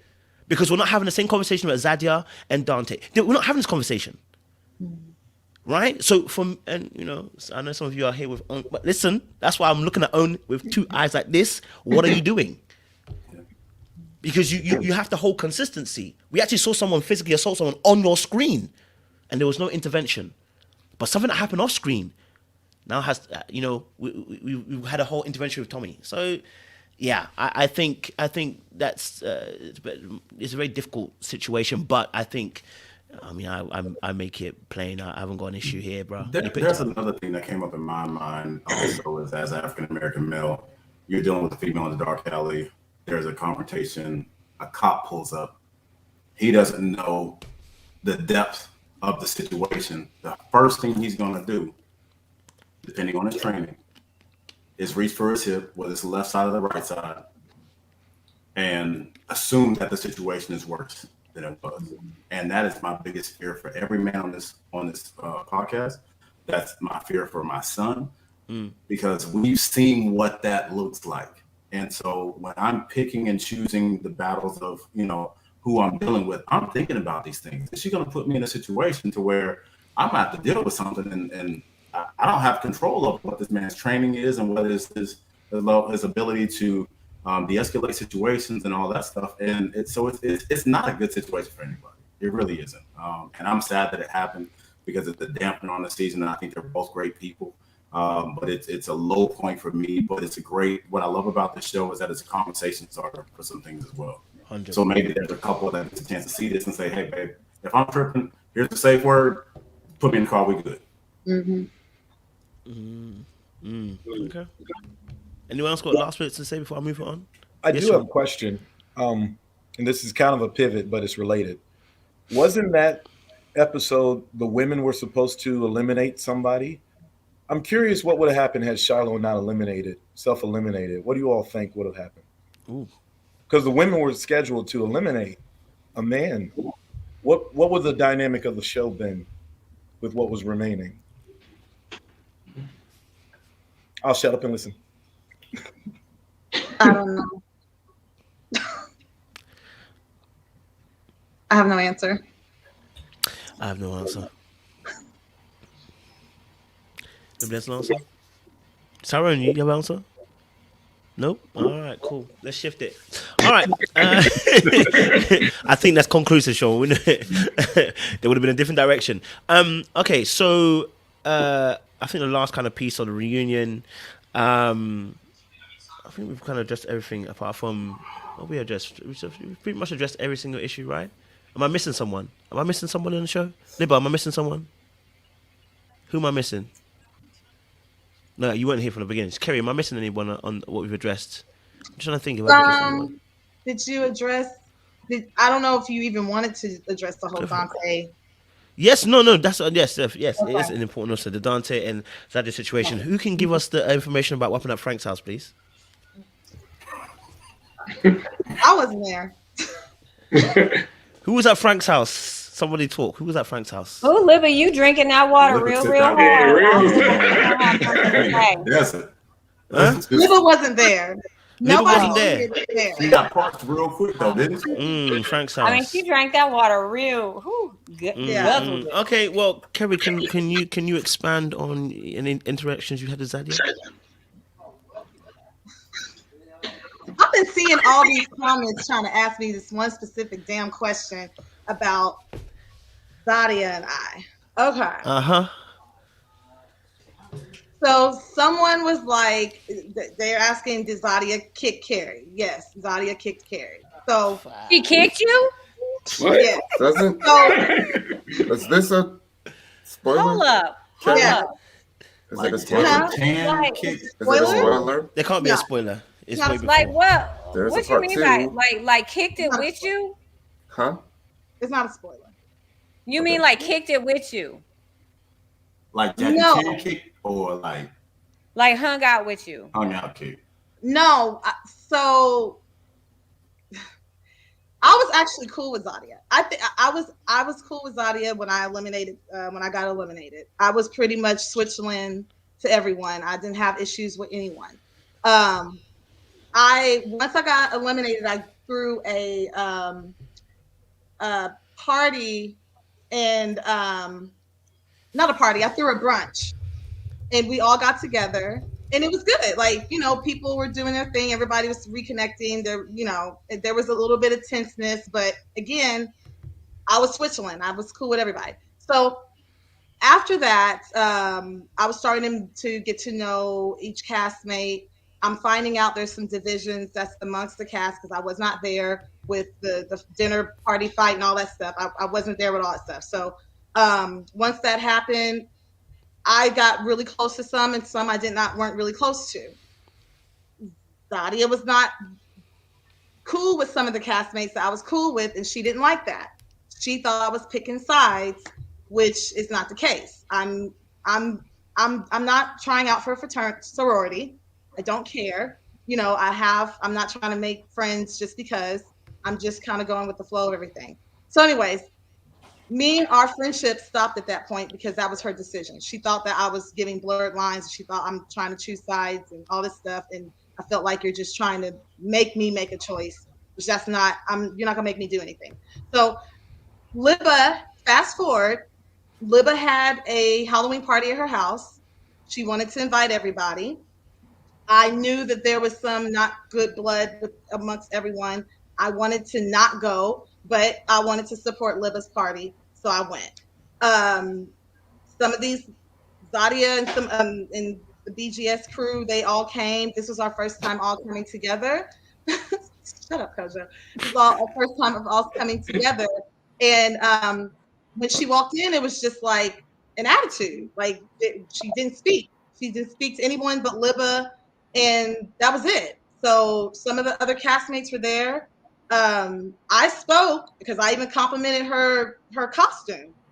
She'd be like, didn't say anything. So I was like, okay, she's on this energy. I'm not gonna say nothing. I'm gonna leave it alone. She was in her corner, sulking, doing whatever. And I was sitting on the couch, and the rest of the BGS crew came in. I saw chest get puffed up, and we're getting confident the crew is here. And they start taking a picture and all this stuff. Now, the kick was not on purpose. So I'm gonna leave it. She didn't come over and drop kick me because then it would have been a different situation. I would have been in jail. And Libba's whole apartment would have been ruined. I'm just saying. So she didn't purposely kick me. she threw her foot over taking a picture and she kicked me. And it was very thick boot. So I was like, I paused to give her a chance to apologize. And Mumin looked over and said, hey, you just kicked Kerry. And she said, Kerry who? That was her reaction. So I was like, oh, so this is what we're doing. Yeah, Kerry who? So I was like, okay, this is what we're doing. Cool. So Kerry, it would have Libba's apartment would have got ruined. It would have been some dragging and fighting because that's old Kerry. I'm grown. I got the stuff to lose. I'm not trying to mess up my friend's house, and I'm above the childish stuff. I was extremely upset. I felt very disrespected, and I got an Uber. I left. I said, I can't do this, Libba. I tried. I'm not staying. I can't stay a minute later. So Libba pulled me to the side. She said her apologies because she knew I really didn't even want to be in that circle because I kind of know how things could play out. And I removed myself. So ever since then, maybe 4 or 5 days later, she sends me a text, and it was like a dry apology. Oh, I heard that I kicked you. My bad. I don't remember that, but my bad. That's the apology that I got. And she thought that was water under the bridge. I didn't respond to that. So then when we are at the reunion, that's where you saw me say, this is not about love, Nye, and talking about that she is connecting with 8 men and people being jealous. That's not what this was about. This is about being disrespected. This is about the continuous disrespect that everybody has encountered. And that's where that came from. And I was just over it because I'm a woman's woman. I'm not trying to bash nobody. I really didn't talk about this too much, but we did address it at the reunion. They decided not to, put it on or whatever, but it was addressed, and it was still zero accountability. It was I sent you a text and I apologize. And I was like, that's not water under the bridge. Coming to me as a woman, because yet again, we're still in the same room and you haven't walked up to me and said, hey girl, I'm really sorry about that. It was still ignoring, still snarling and looking mean and ignoring folks. And it's just like, I literally did nothing to you. Like literally did nothing. So it's not about, oh, I want her to be my best friend and I want her to accept me. It's about respect, taking the process too seriously. Like, yes, we all were doing this, but you're creating enemies for no reason. Like the women, we started off really nice. We are all trying to embrace each other and support each other. And I was very disappointed to find out that there was division amongst the ladies and there's fighting and all this stuff. And for what? Why are we even creating this? This is supposed to be a love dating show. We're trying to get together. So I'm over it, So my 9-year-old don't even act like that. Yeah. So here's the thing. So what you see is a lot of tension on the stage, and Kerry pretty much nailed everything in terms of what happened. But the other part of it is that we had other castmates that was at that Halloween party. And so it could have gone left really, really quick, if that makes sense. And so it's hard to see someone accidentally kick, your friend and then disregard them in the same moment. And then it's just so belittling, to see. And so with that tension that you all have witnessed, it's like, here we have this negative behavior and you're doing something to one of our castmates and it's totally unnecessary and uncalled for, but yeah, there's so much more things that have happened behind the scenes than you would ever see on television, and even among the things that have been cut out, essentially, because we did address that on the reunion, the fact that she kicked her. That's why when there are all these accusations of edits, they needed to create a villain. It's the edits. You can't keep saying that when half of the women are saying they've encountered continuous disrespect, including men. So So you can't keep making excuses on edits and production, and this is how they pinned us, and they're making us look this way. You created these scenarios. The words that came out of your mouth came out your mouth. Your behavior is your behavior. It might not be exactly from beginning to end or what happened, but this is what you gave them. So, and women are saying that they've encountered continuous disrespect. So you cannot keep blaming edits. You can learn from it. And I really wish they would go above it and say, you know what, this is what happened. I'm really not liking how I'm being viewed, but I'm working on it. This is a learned Baby. lesson for me. So here's the thing, a couple Yeah. of things, because someone just mentioned that I should have kicked her out of my house. So a couple of things. One is that um, we had our established friends. We have a friend group. We invited Momine, or I had actually I extended it to everyone. And pretty much I had let people know, like, listen, I got a word up that Zadia may be coming. And so a couple of the castmates were hesitant in coming, including Kerry. And Kerry was like, Libba, I really don't want to come. And I'm like, oh, but I was planning this with you in mind, and this will be your first time coming over. So she had came over reluctantly. And so that was part of me feeling bad Really that bad. this really happened, because I made her vulnerable. I put her in this position. That's one thing. The other thing is that when it happened, I did see that Kerry was upset. She wasn't crying or anything like that, but she was bothered that somebody had just kicked her. And so what I did was, Kerry and we sat in my room for quite some time with me just trying to make sure that she was okay.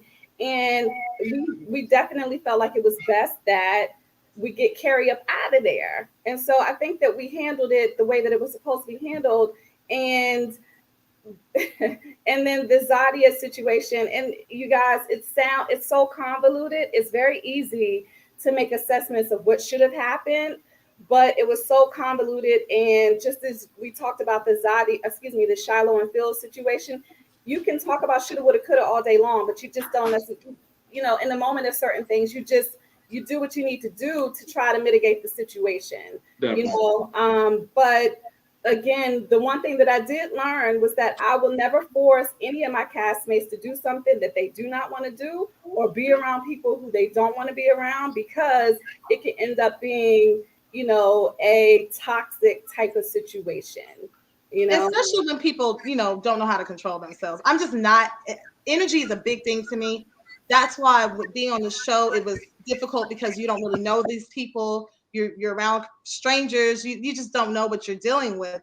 So I haven't dealt with being disrespected like that in a very long time, and I haven't dealt with catty behaviors, the childish, petty mess, in since like college or high school. So that took me back. And I was like, is this really happening right now? Like, I'm so above this, and I am in a good place in my life and I'm extremely secure. But I'm not about to be sitting here trying to tear people down just to make myself feel better. So I don't want to be around that type of energy. So I was actually very disappointed in her behavior, and have been disappointed in how she has chosen to address things and to deal with certain things. I'm extremely, because when I first met her, I actually liked her. I thought that she was, a cool girl. I was like, okay, I'm going to get to know her.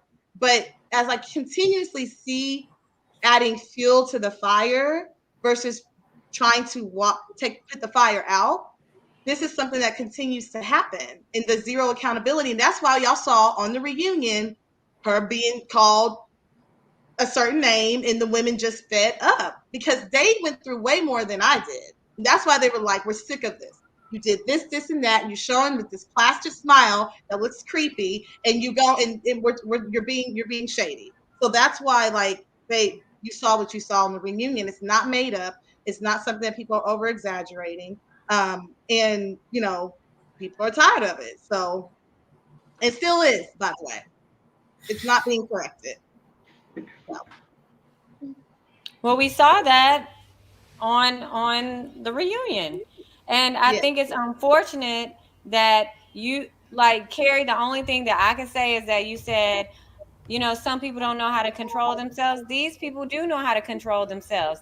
They're not being held accountable for their actions. Like, it is not okay for people to walk around and physically and verbally try to intimidate people just so they can get their way. That is not okay. And you know, people don't know what kind of experiences you've had in your past. Anybody, because we saw that this behavior wasn't, you know, that men weren't exempt from this behavior. We saw this ridiculousness with Dante. Like, if I never respected a man before until that point, do y'all know how I was looking at the screen like, oh my God, Dante, run for president? Because I don't know how you sitting there eating your couscous and pretending like this lady didn't just mush you in the nose. Like, how the hell?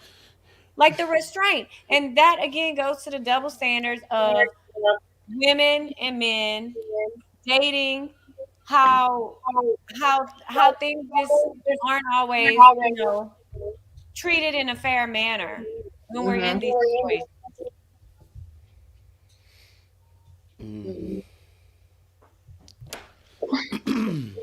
But I will go and say, Kerry, you better than me, child. Yeah, you better. Yeah, Listen, it was only because it was Liva's house. I Liv, I host a party in my house too, so I understand. Yeah. I hosted Liva, for everybody in the cast. I just would have bought you some more glasses or whatever, child, because you just would You have. sound like Sabrina. But Stacey, here's what you don't understand. I'm joking. I'm saying it in a lighthearted way. Here's what you don't understand. And people, again, it's easy for them to be like, girl, you better to be whatever. But the fact is that could have turned into a brawl. Yes. In my place. Yeah, she would have turned it into brawl. That's why I said she's better than me. She meant what she said. She said that she. When she says the only reason why she did not go off was because of me, she really means that. It could have been a brawl. It could have been that could have been bad. Involved and another woman getting involved. And so exactly. I respect Kerry. You still on the cat? You still filming? Like, you got to go to filming the next day. You know what I mean? So like, it had gotten really ugly really quick. So, and then for the people who said I should have kicked out Zadia, my concern at that very moment was my friend. It was Kerry. I was concerned about her. I was making sure that my friend was okay. Girl, don't explain yourself to nobody. Yeah, I know. You know the right thing for Kerry. We ain't saying nothing about that. Talk about what they would have done, you know, and we've had these conversations, and so yeah. Again, this is something. The point is that this has happened more than once. Oh yeah, where she has inserted herself and has literally shifted the energy in the room because we were actually having fun. So you know, I know me. And she ruined my night because I felt disrespected, and I am big on respect. I was visibly shaking because I was trying to avoid snatching that damn wig off. Okay, I wanted to snatch it, but I didn't, and so I just was like, you know. And Libba kept me in the room because I was like, Libba, I'm about to drag her, and I just respectfully, I gotta go. And she was even having to talk me to just calm down, and you know, me and her have even had talks after this. Again, when she talked to me, she's like, I heard that you were crying that night, and I don't even remember. I said, honey, I was not crying, you know, and this is the lack of accountability that I'm talking about, you know. Well, I don't remember anything, but sorry, sis, you know, that's just how I am. No, we are grown. No one has to accept any of this. Like, no one does. So hold yourself accountable, sis, is what I'm saying. Stop trying to make excuses for the disrespect. Quit getting on these lives saying, oh, editing, they need a villain. I'm not doing this. Stop doing that because it's not helping the case. It's not, because all of us has encountered multiple things in multiple times where they have been disrespected. So stop. Just saying.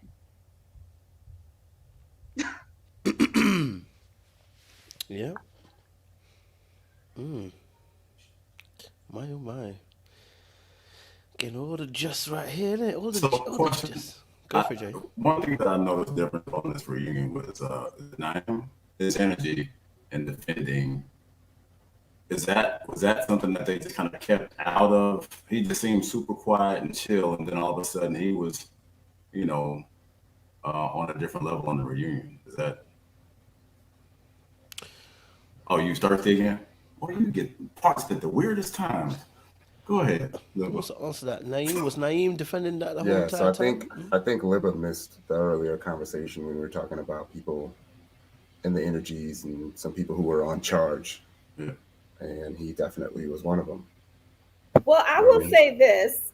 So I don't know if I should say this or not, but whatever. We're down ahead. So at the reunion, I was sitting right beside. Did y'all notice I was sitting beside 9? Y'all notice that? Well, I was sitting beside 9, and so I was like, "Hey, no offense, Libba, but I'm trying to figure out why I'm sitting beside you and everybody else is coupled up, and I'm not sitting beside Zadia." And so then I was like, "Well, I like it when you do his voice, by the way. I can move. Like, what you want me to do?" "No, that's okay. I'm just gonna try to figure it out." So he was already fuming. He was like, "No, I'm not gonna do that to you, sis. You know, we're gonna let them figure it out. But I'm just wondering why I'm sitting beside you and not Zadia." So at some point, you know, Nye mentioned it. "Excuse me, I'm trying to figure out why I'm sitting right here and Nadia's over there." Nadia. Zadia, whatever. Yeah. Oh, you see what I mixed them up. Oh, I can start a hashtag. Anyway, so with that being said, they said, "No, Nye, you're going to be sitting with her at some point, so don't worry about it." And he calmed down. But I think he was already kind of fuming, you know, and so he was defending his woman, honey. Seemed to be totally different energy than I saw him do throughout the rest of the season. And it could have been, you know, that they didn't show that part and didn't really fit the narrative of what they were filming. I know it's, you know, you have a week's worth of content to, you know, put down into a 50-minute show, 48 minutes, whatever case it is. But it just was totally different. Yeah. It was noticeably different. He's always like that cool, mellow brother, everything all good. And all of a sudden it's like he'd been listening to DMX and Tupac at the same time before he got on the reunion. Yeah, anyone could address that? Soon, you spent some time around Naeem. What's she saying? Huh? What? I said, Sean. Anytime you want to make some voices. Sean, I said you spent some time around Naeem. What you saying? I muted you. You're on mute. Hold on. There you go. You're unmuted. You're muted. Go for it, bro. Mm-hmm. You know, my few times around Naeem is that he's measured, he's quirky. Yeah. He has a calculated brand of humor. Because I said I will make some damn egghead joke and he'll like, "Oh, yo, I got that." Ask me where I got shirts from and everything like that. So I don't really have much to say about this. I can only say, just like watching like everybody else, I mean, I could suspect that his demeanor changed because at the reunion, I mean, he has a woman now. That's his woman. You know, like, is that his woman? Like, well, at the reunion they were together. No. Is that his woman, or she just making him feel like it's his woman? I want someone to clarify that. Is that his woman? He defended it like it'll be a sad day if you defend it like that, bro. You ain't got nothing. Is it his woman? That's what we're trying to establish. Is that his woman? Or was that behavior him trying to impress upon her and still gain her favor and attention? So which one is it? Well, you know what was funny? What I noticed about the part 1 of the reunion, when say what you will about Zadia, she likes people who mix it up and throw it back at her because she smiled. They showed her smiling when Sydney says, "Give that man a peach," then give him a peach, and Zadia smiled like, "Hey, that was kind of funny." That was she had that.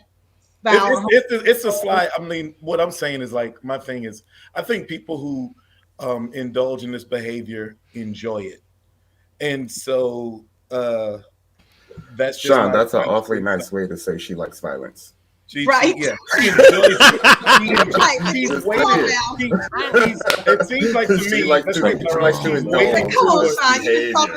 she's waiting for Kerry to pop off. Like, you did what? She's waiting for someone to take off earrings. It seemed like she wants the street fight. So but the hands don't be throwing though. That mouth be moving, but the hands don't. I'm just Dallas I have could no comment on that. I have no comment on that. Okay, Sean, I hear you. Okay. Tyrone, what's your thought? I mean, Naeem listen. Naeem is a very chill guy. From what we saw the whole season, he's a very chill guy. Yeah. What makes a brother turn into, He-Man suddenly, in the reunion? Because the brother suddenly transformed, like he got like he upgraded and evolved. What happens that a brother can change so quickly? I want to know what makes a brother do that, man. This is kind of what I'm thinking. Like when you're there on set, it's a lot different, right? Like I was gonna talk about the Frank thing. Like it was a lot more brutal than What we saw. than what you saw, especially us watching it from the back end. Yeah. That situation, like with the ladies, it wasn't a 6-minute thing, right? It was almost like the whole morning, right? It felt like 85% of the day, just the ladies going at it. So when it finally got to that point, I imagine that he was like, yo, 70% of the cast is coming at my lady, right? I got to do something, Thank you. say something. And this is just me Who about playing to devil's do advocate something for again. women? Huh? Say that again? Wait, I got it right here. Finish. I'm sorry to interrupt you. Go So, forth and prosper. you know me always thinking about, what the other person could be thinking. And that's all I could think of right there. But he definitely was on a different level from the moment he walked in the door. Okay, so thank you. You said from the moment he walked in the door, so he doesn't know us. He hasn't experienced anything yet. He's already on 10. Yeah, I mean, I'm sure he had an idea that there was tension, right? It wasn't a secret from the multiple events that people were at. And then once he saw it in person, then felt like he had to step in there. Don't you think though? Let me just be honest, and I'm gonna let you go in a second. Say, don't you think though? And maybe this comes from self-awareness. Yeah, it would have been beneficial if Naeem really cares about Zadia, and if he has any level of influence over Zadia, to have told her just to humble herself. Because you see, when you humble yourself, it kills everybody's momentum. The more she's going to want to wrestle and want to fight and tussle, everyone's going to want to fight and tussle. If she had just said, listen, guys, I'm sorry. And even if she didn't mean it, she said, I'm sorry, guys. I'm sorry. I made a mistake. It would have been done there. But instead, you now coming to do warrior business with like you're basically saying, listen, you're doing Adam and Eve basically. Adam saw Eve tell the praise that, well, if you're going down, I'm going down with you. Like you just willing to go down with the burning brick, the burning, the I don't know who called it, burning whatever burning. But you know what I'm saying? Like he added more fuel to the fire than actually solving the actual issue. I'm scared because I'm like to myself, if you guys ever, go into public and you have something like this ever happen again, he's not the type and she ain't the type to cool the thing down. Both of these people are both the type to exasperate the situation. You won't live long. I think Stacey brought up a really good point though. When a man is trying to impress a woman, and especially if you don't have the level of kind of like vigor in an argument that the other person does, but you want her to feel as if you're a good choice as a protector and all the above, then you turn up for a little bit. Like Tyrone said, when he walked in the door, he was on a whole nother level. And I think that may be a way for him to win her if he doesn't fully have her, right? Because we didn't see the type of connection from her to him. We saw more of a connection from him to her, in my opinion. And so he might still be working on it. And from her to Dante. Yeah. So you're arguing with women, with a woman who didn't have you as her number one. I'm just saying. God damn it. Lipa always look when Lipa takes a drink of water. You didn't have me as your number one. I'm not gonna be sitting here arguing with these men over here. You didn't even pick me. I'm not gonna be sitting here with you and you poking noses and getting mad because you wanted another man. I'm just saying. I personally, that's not how I would do. I think all men there know it's tough to go back to that number 2 spot. Eagles don't. Yeah, it's tough. I give them all the praise to be able to do it. Man. It's tough. Okay, wait. So the impression part. I'm sorry. So I don't know if y'all have kids, but when you have children and you're about to go to the grocery store, what do? You say, look, we gonna get in this store. Mhm. We're gonna get in this mall. And don't ask me for nothing. That's shit. Nothing. Don't Don't touch look shit. at nothing. Don't ask for nothing. Right? I'm just wondering. Let's just play a little scenario. I'm just wondering whether or not they had a conversation like, look, I got your back. You on the boards again. You know. Oh yeah, but they definitely had that conversation on the phone before the reunion. You know that. Come on now. Don't worry about nothing. You know, if they come for you, baby, I got you. Like, where it could have been like, yo, what you gonna do? If they come for me, what you gonna do? That conversation was had. But Libba, that's Yes. exactly what I was gonna say to Tyrone. Like, I feel like y'all know I got an analogy for everything. Y'all remember the SpongeBob episode where he was trying to be like Larry the Lobster and he was like blowing up his, trying to blow his muscles up. So he walked into the reunion blown up, right?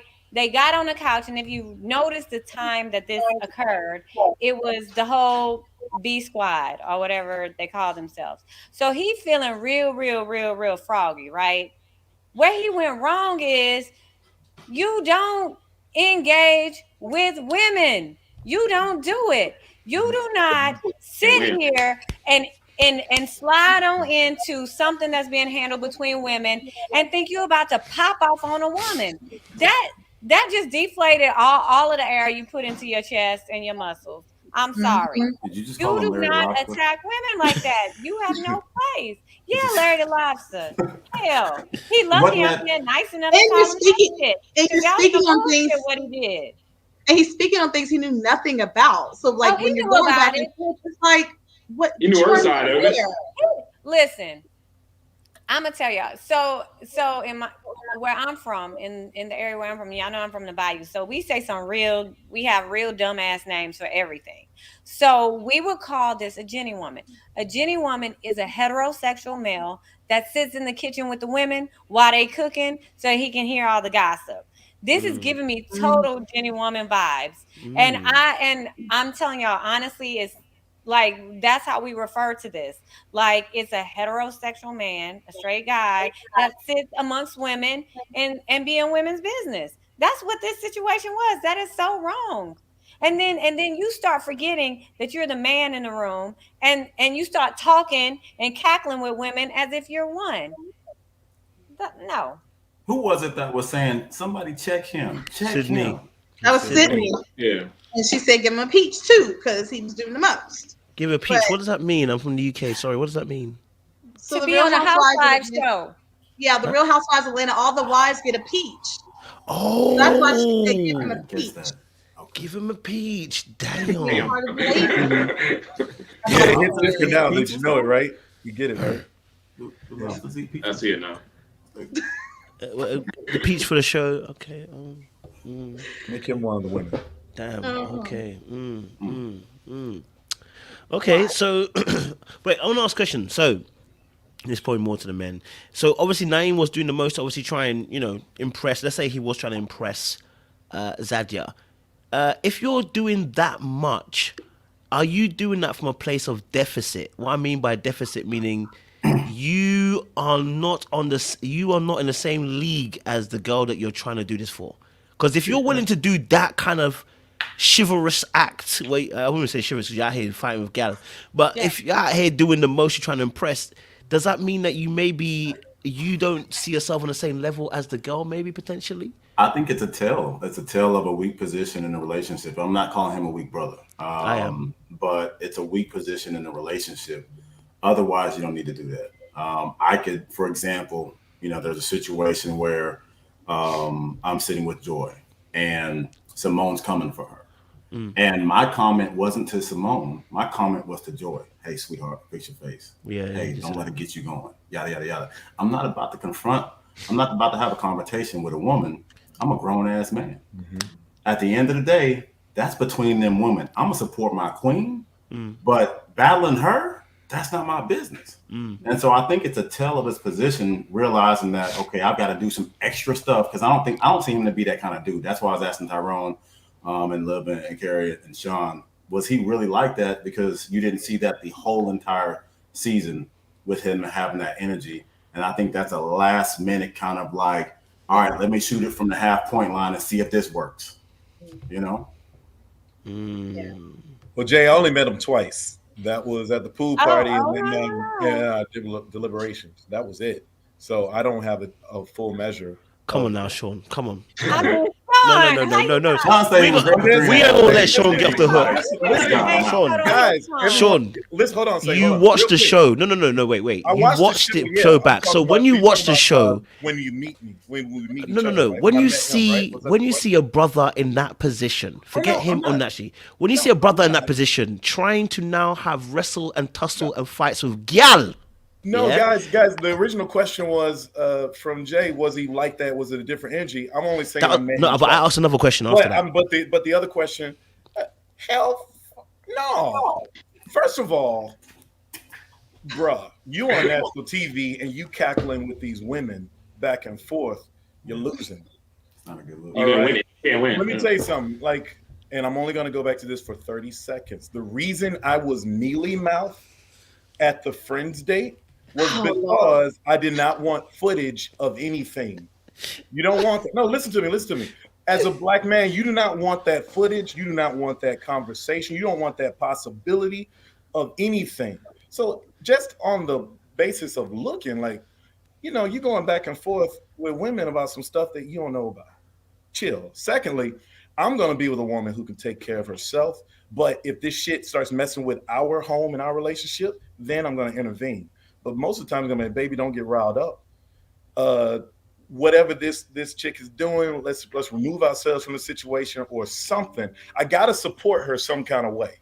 But I'm not going to just go jab back and forth, because if she's that type of woman that wants to mix it up like that, I don't know if I want to be with her, because my woman is going to remove herself from bullshit. That's my woman. If your woman is the author of said bullshit, then what? Yeah, that's right. I'm not with that woman. I'm not co-signing with that woman. Exactly. I'm not co-signing with that foolishness. If I can see the marionette strings or the manipulation or the two-facedness. If I feel that, because I'm pretty intuitive, I'm not in it. Period. And I don't know how the other brothers are. I know some people want to have this what if. I don't want your second fiddle. I couldn't do it. He obviously he likes her. He likes her. I met him when he was down there in Houston. And, I came up to him like, hey man, your weekend, you could have hit me up. I would have told you where to go and stuff. You was with the boys. So I was talking to him like with the brotherhood. And he was like, nah, Zadia told me where all to go, everything like that. And I was like, oh, okay. Guess, that's how I kind of knew that they were, going to go into the reunion as a couple. He obviously likes her. I picked them as the couple to last long term, because I feel that he's going to put into that effort that a man these days need to do to take stuff to the next level. Baby, he drinking her bath water. That's what he doing. That's what you call it. Yeah. You supporting exactly what we're saying. Ain't nothing wrong with it. I'm not saying in a negative way, but I'm saying he doesn't see anything she does wrong. It's no accountability. No, hopefully she feels the same way. That's all I say. But if she does, it could, you know what I mean? We're here for relationships. That Zadia juice got him shook. That's just not my type. And to answer Jay's question about how this is how he's always been. So the few weeks I was there, I did converse with Naeem maybe very briefly, but his energy was very different than the energy that he brought at the reunion. I will say that it was not the same. Cool dude. Yeah, he was not the same person that I initially first engaged with up to the reunion. He came in guns blazing, chest puffed, barely spoke to anybody, screaming at production to sit, like she said, sit him by Zadia. Why am I sitting right here? And basically, I felt like he made her enemies his enemies, which is it's good for a man to have your back and stuff like that. But you also, my man, I want him to check me if I'm acting in a way that's not a good reflection to him and us together. Like, I need him to be like, babe, like, let's just keep it calm. We're gonna keep it cute or whatever. But for him to be arguing with women, I was just shocked by that, because I didn't think that was his character. From He can only do that if he's in a strong position. Let me say this real quick. I'm sorry, Jay. So there's a vast difference in terms of if y'all watch, and I don't know if y'all saw this, so maybe you don't. You'll peep it. When Aisha was getting upset and she was sitting beside Dante, Yeah, I noticed that. he was rubbing her back. He was like, "All right, baby, it's gonna be all right." Like, That's exactly what he did. it's gonna be, you know what I mean? Like, you know, he made sure that she calmed down and that she maintained her composure. You know, he wasn't trying to incite anything. He wasn't trying to, you know, gas up the situation. He wanted to ensure that his woman maintained, you know, her composure and remained calm, you know.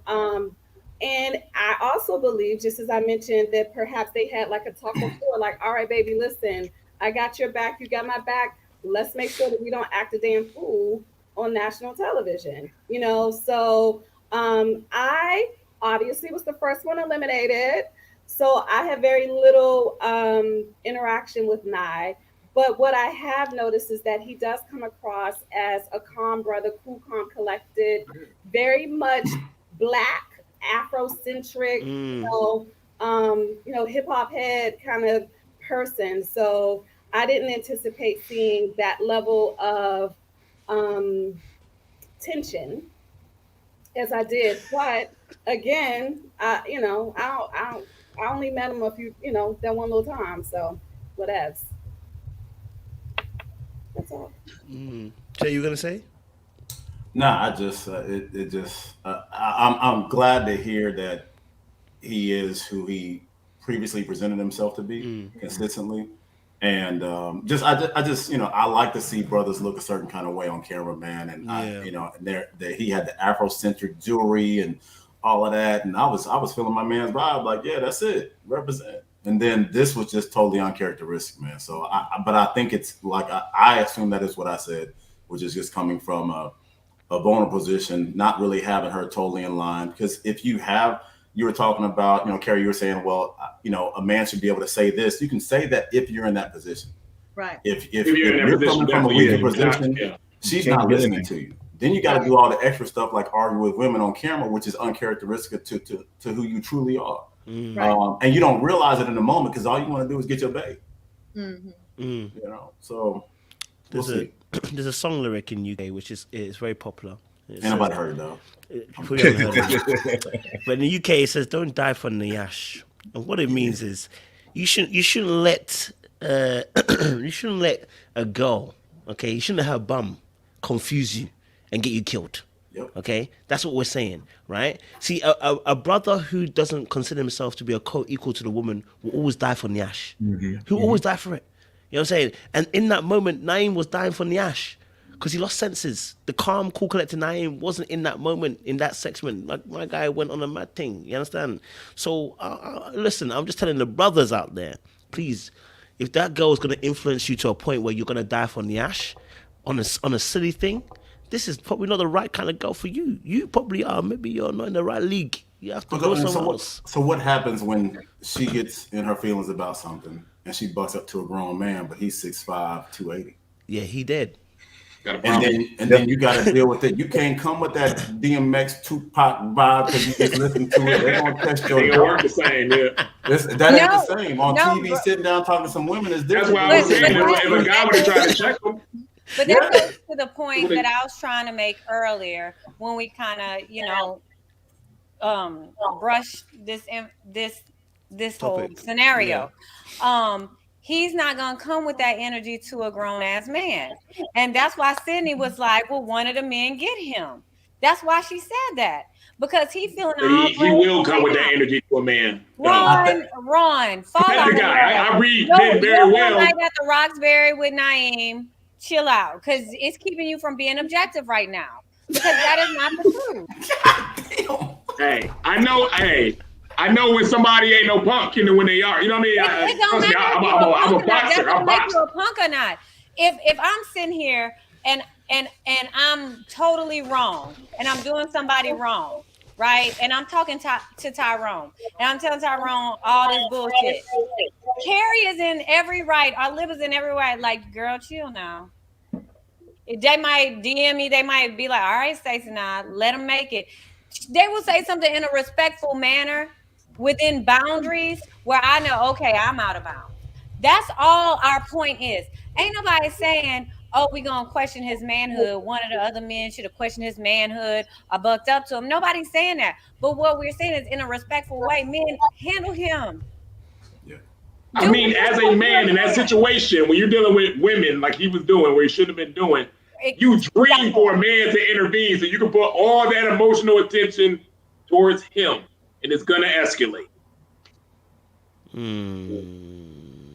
It's not gonna escalate I just hope he figures it out before he runs into the situation with another grown man, because right. I don't see her pulling back, and he just don't seem. And I could be wrong. He could have great boxing game and have a strong jaw, but you don't want to get it tested in front of your woman because you're gonna lose it once that jaw ain't strong. Then you're back to square one anyway. Yeah. Well, he wasn't gonna say he. I don't see him saying it with all his chest, like how he was disrespecting the women to a 6'5" grown man. Yeah. I want Libby to do his voice again before we leave, though, because it's so loud when she do it. You want me to do the voice again? Yeah, go ahead. Say, what's he gonna say when he runs up on a 6'5" man that she done talk crazy to? Go ahead. Hey, yo, my man, I ain't got no issue with you or nothing. Hey, my brother, I ain't got no issue. I mean, we all good, fam. It's all good. It's all love. Oh my God. It's pretty good. Okay, so I'm gonna get you guys final thoughts, a minute final thoughts, conclusions. We're gonna bring the conversation to a close. I'm gonna let everyone go for a minute or two. So I'm gonna start with Kerry. Kerry, give us your minute, just a minute summary of the reunion or anything you want to add, just for a minute to conclude. Your final words.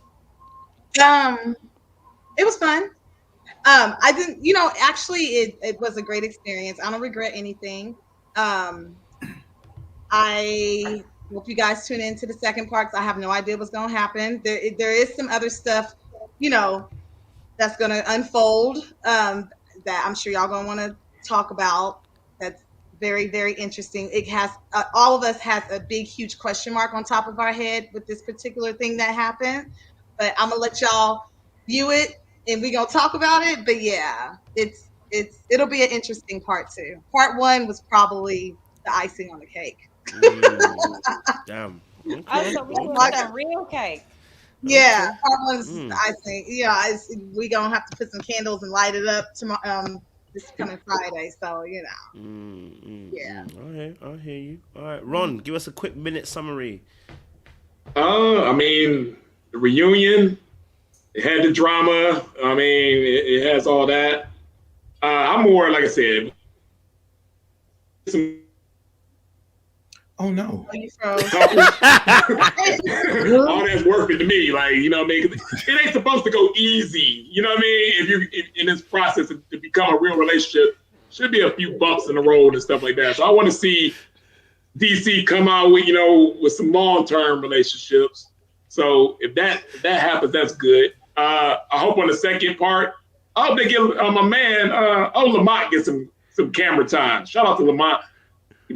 Get a man some time on the camera and stuff like that. I hope they don't really sweep through it with that, because we didn't really get a chance to know anything about that guy, and he seems like you're a cool man. So, I mean, I hope he gets a little time on there to at least have some kind of storyline about himself. So I want to see that.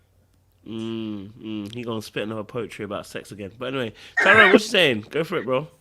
So first, I want to applaud the whole cast. Like, if you made it this far with your mental intact, right, and you can still look at it, as an experience, as a show, and let the public have their thing, and you have your thing.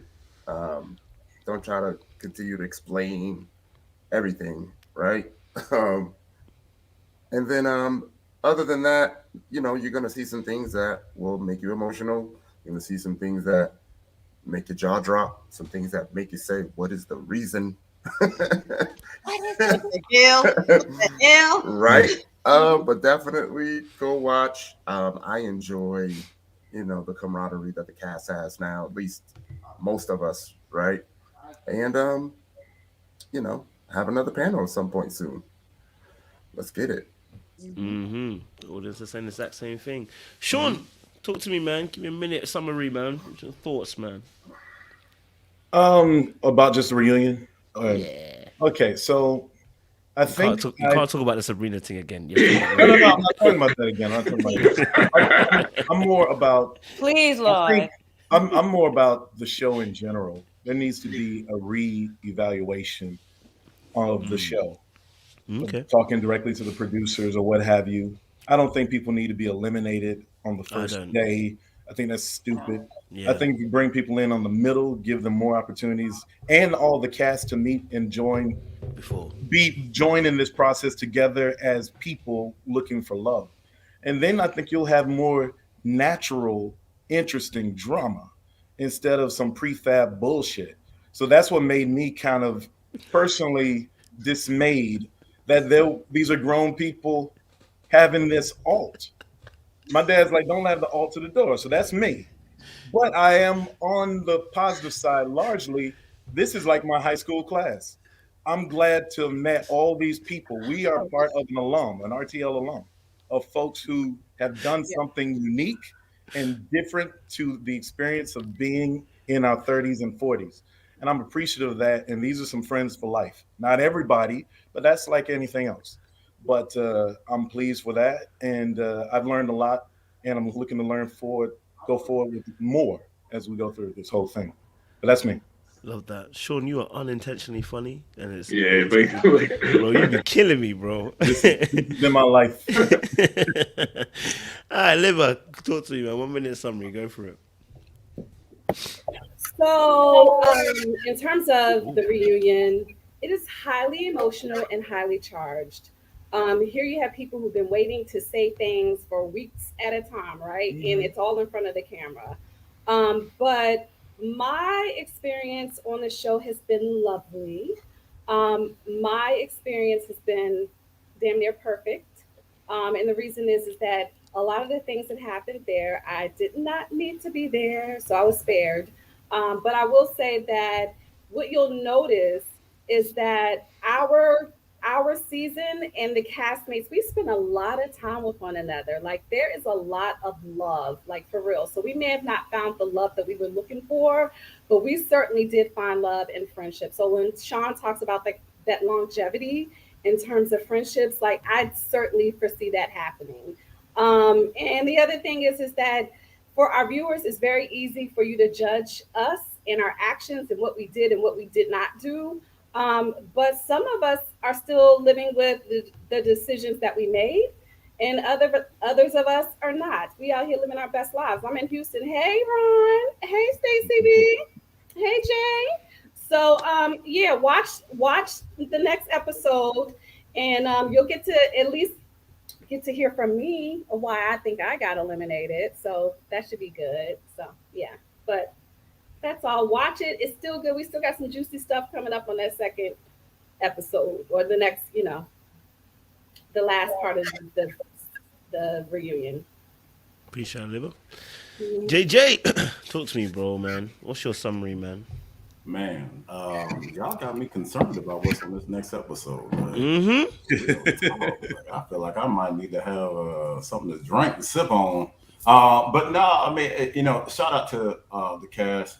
That's actually the first time you drank where it wasn't like a dum-dum moment. Shout out to the cast, and it's a process, man. So you guys have just finished your season, but we all went through kind of a healing process after the season. So whatever drama y'all may have with other cast members, man, don't even worry. Like as time goes on, all of that really doesn't even matter. It just, people that you couldn't stand. There's one person I couldn't even say their name for 4 months. And then now I hug them when I see them. Who cares? Right. So just understand that there's a lot of emotions when it's on camera and then you get edited a certain way and all that. 6 months later, it doesn't even freaking matter. But I'm looking forward to what's coming with this next episode, man. I enjoyed myself with y'all, each one of y'all, man, getting to learn y'all a little bit and know y'all. Ron, of course, the Houston peeps already know, but all the DC peeps, much love to y'all, man. Y'all doing your daggone thing. Appreciate it, man. Stace, I left you to the last, man. You're good for business. I said, no, you've been coming out here shooting. No blanks, shooting. Live bullets. Go That's for how I got 3 kids. Clearly some kids. Busting.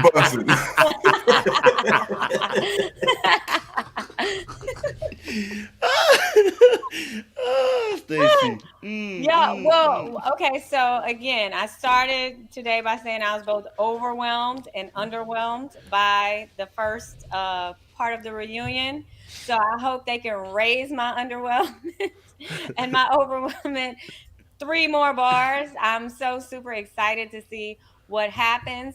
I do like the peacemaker in me is really hoping that some fences are mended, and that would be really cute. But if it's not, it's all good, and y'all keep living in your grace and your truth. But yeah, I'm super excited to see. Thank you. Listen, audience, I hope you've enjoyed the Super All panel. You know, it was, you know what, I had to grab the Avengers from all corners. You know what, it turned out better than I thought it would. I ain't gonna lie to you. I didn't know how it was gonna turn out. I said, I don't know. We're gonna have all these people on the same, we'll see how it turns out. And it was a beautiful mesh. Loved it, appreciated. You guys gave all great opinions and thoughts, and really contributed to a really eclectic conversation. So I really do appreciate you spending 3 hours and a half with myself as well. I actually genuinely do appreciate that. Time goes quick in it on here, it stays. It was so fun. This is how I sucked them all in. This is really just water.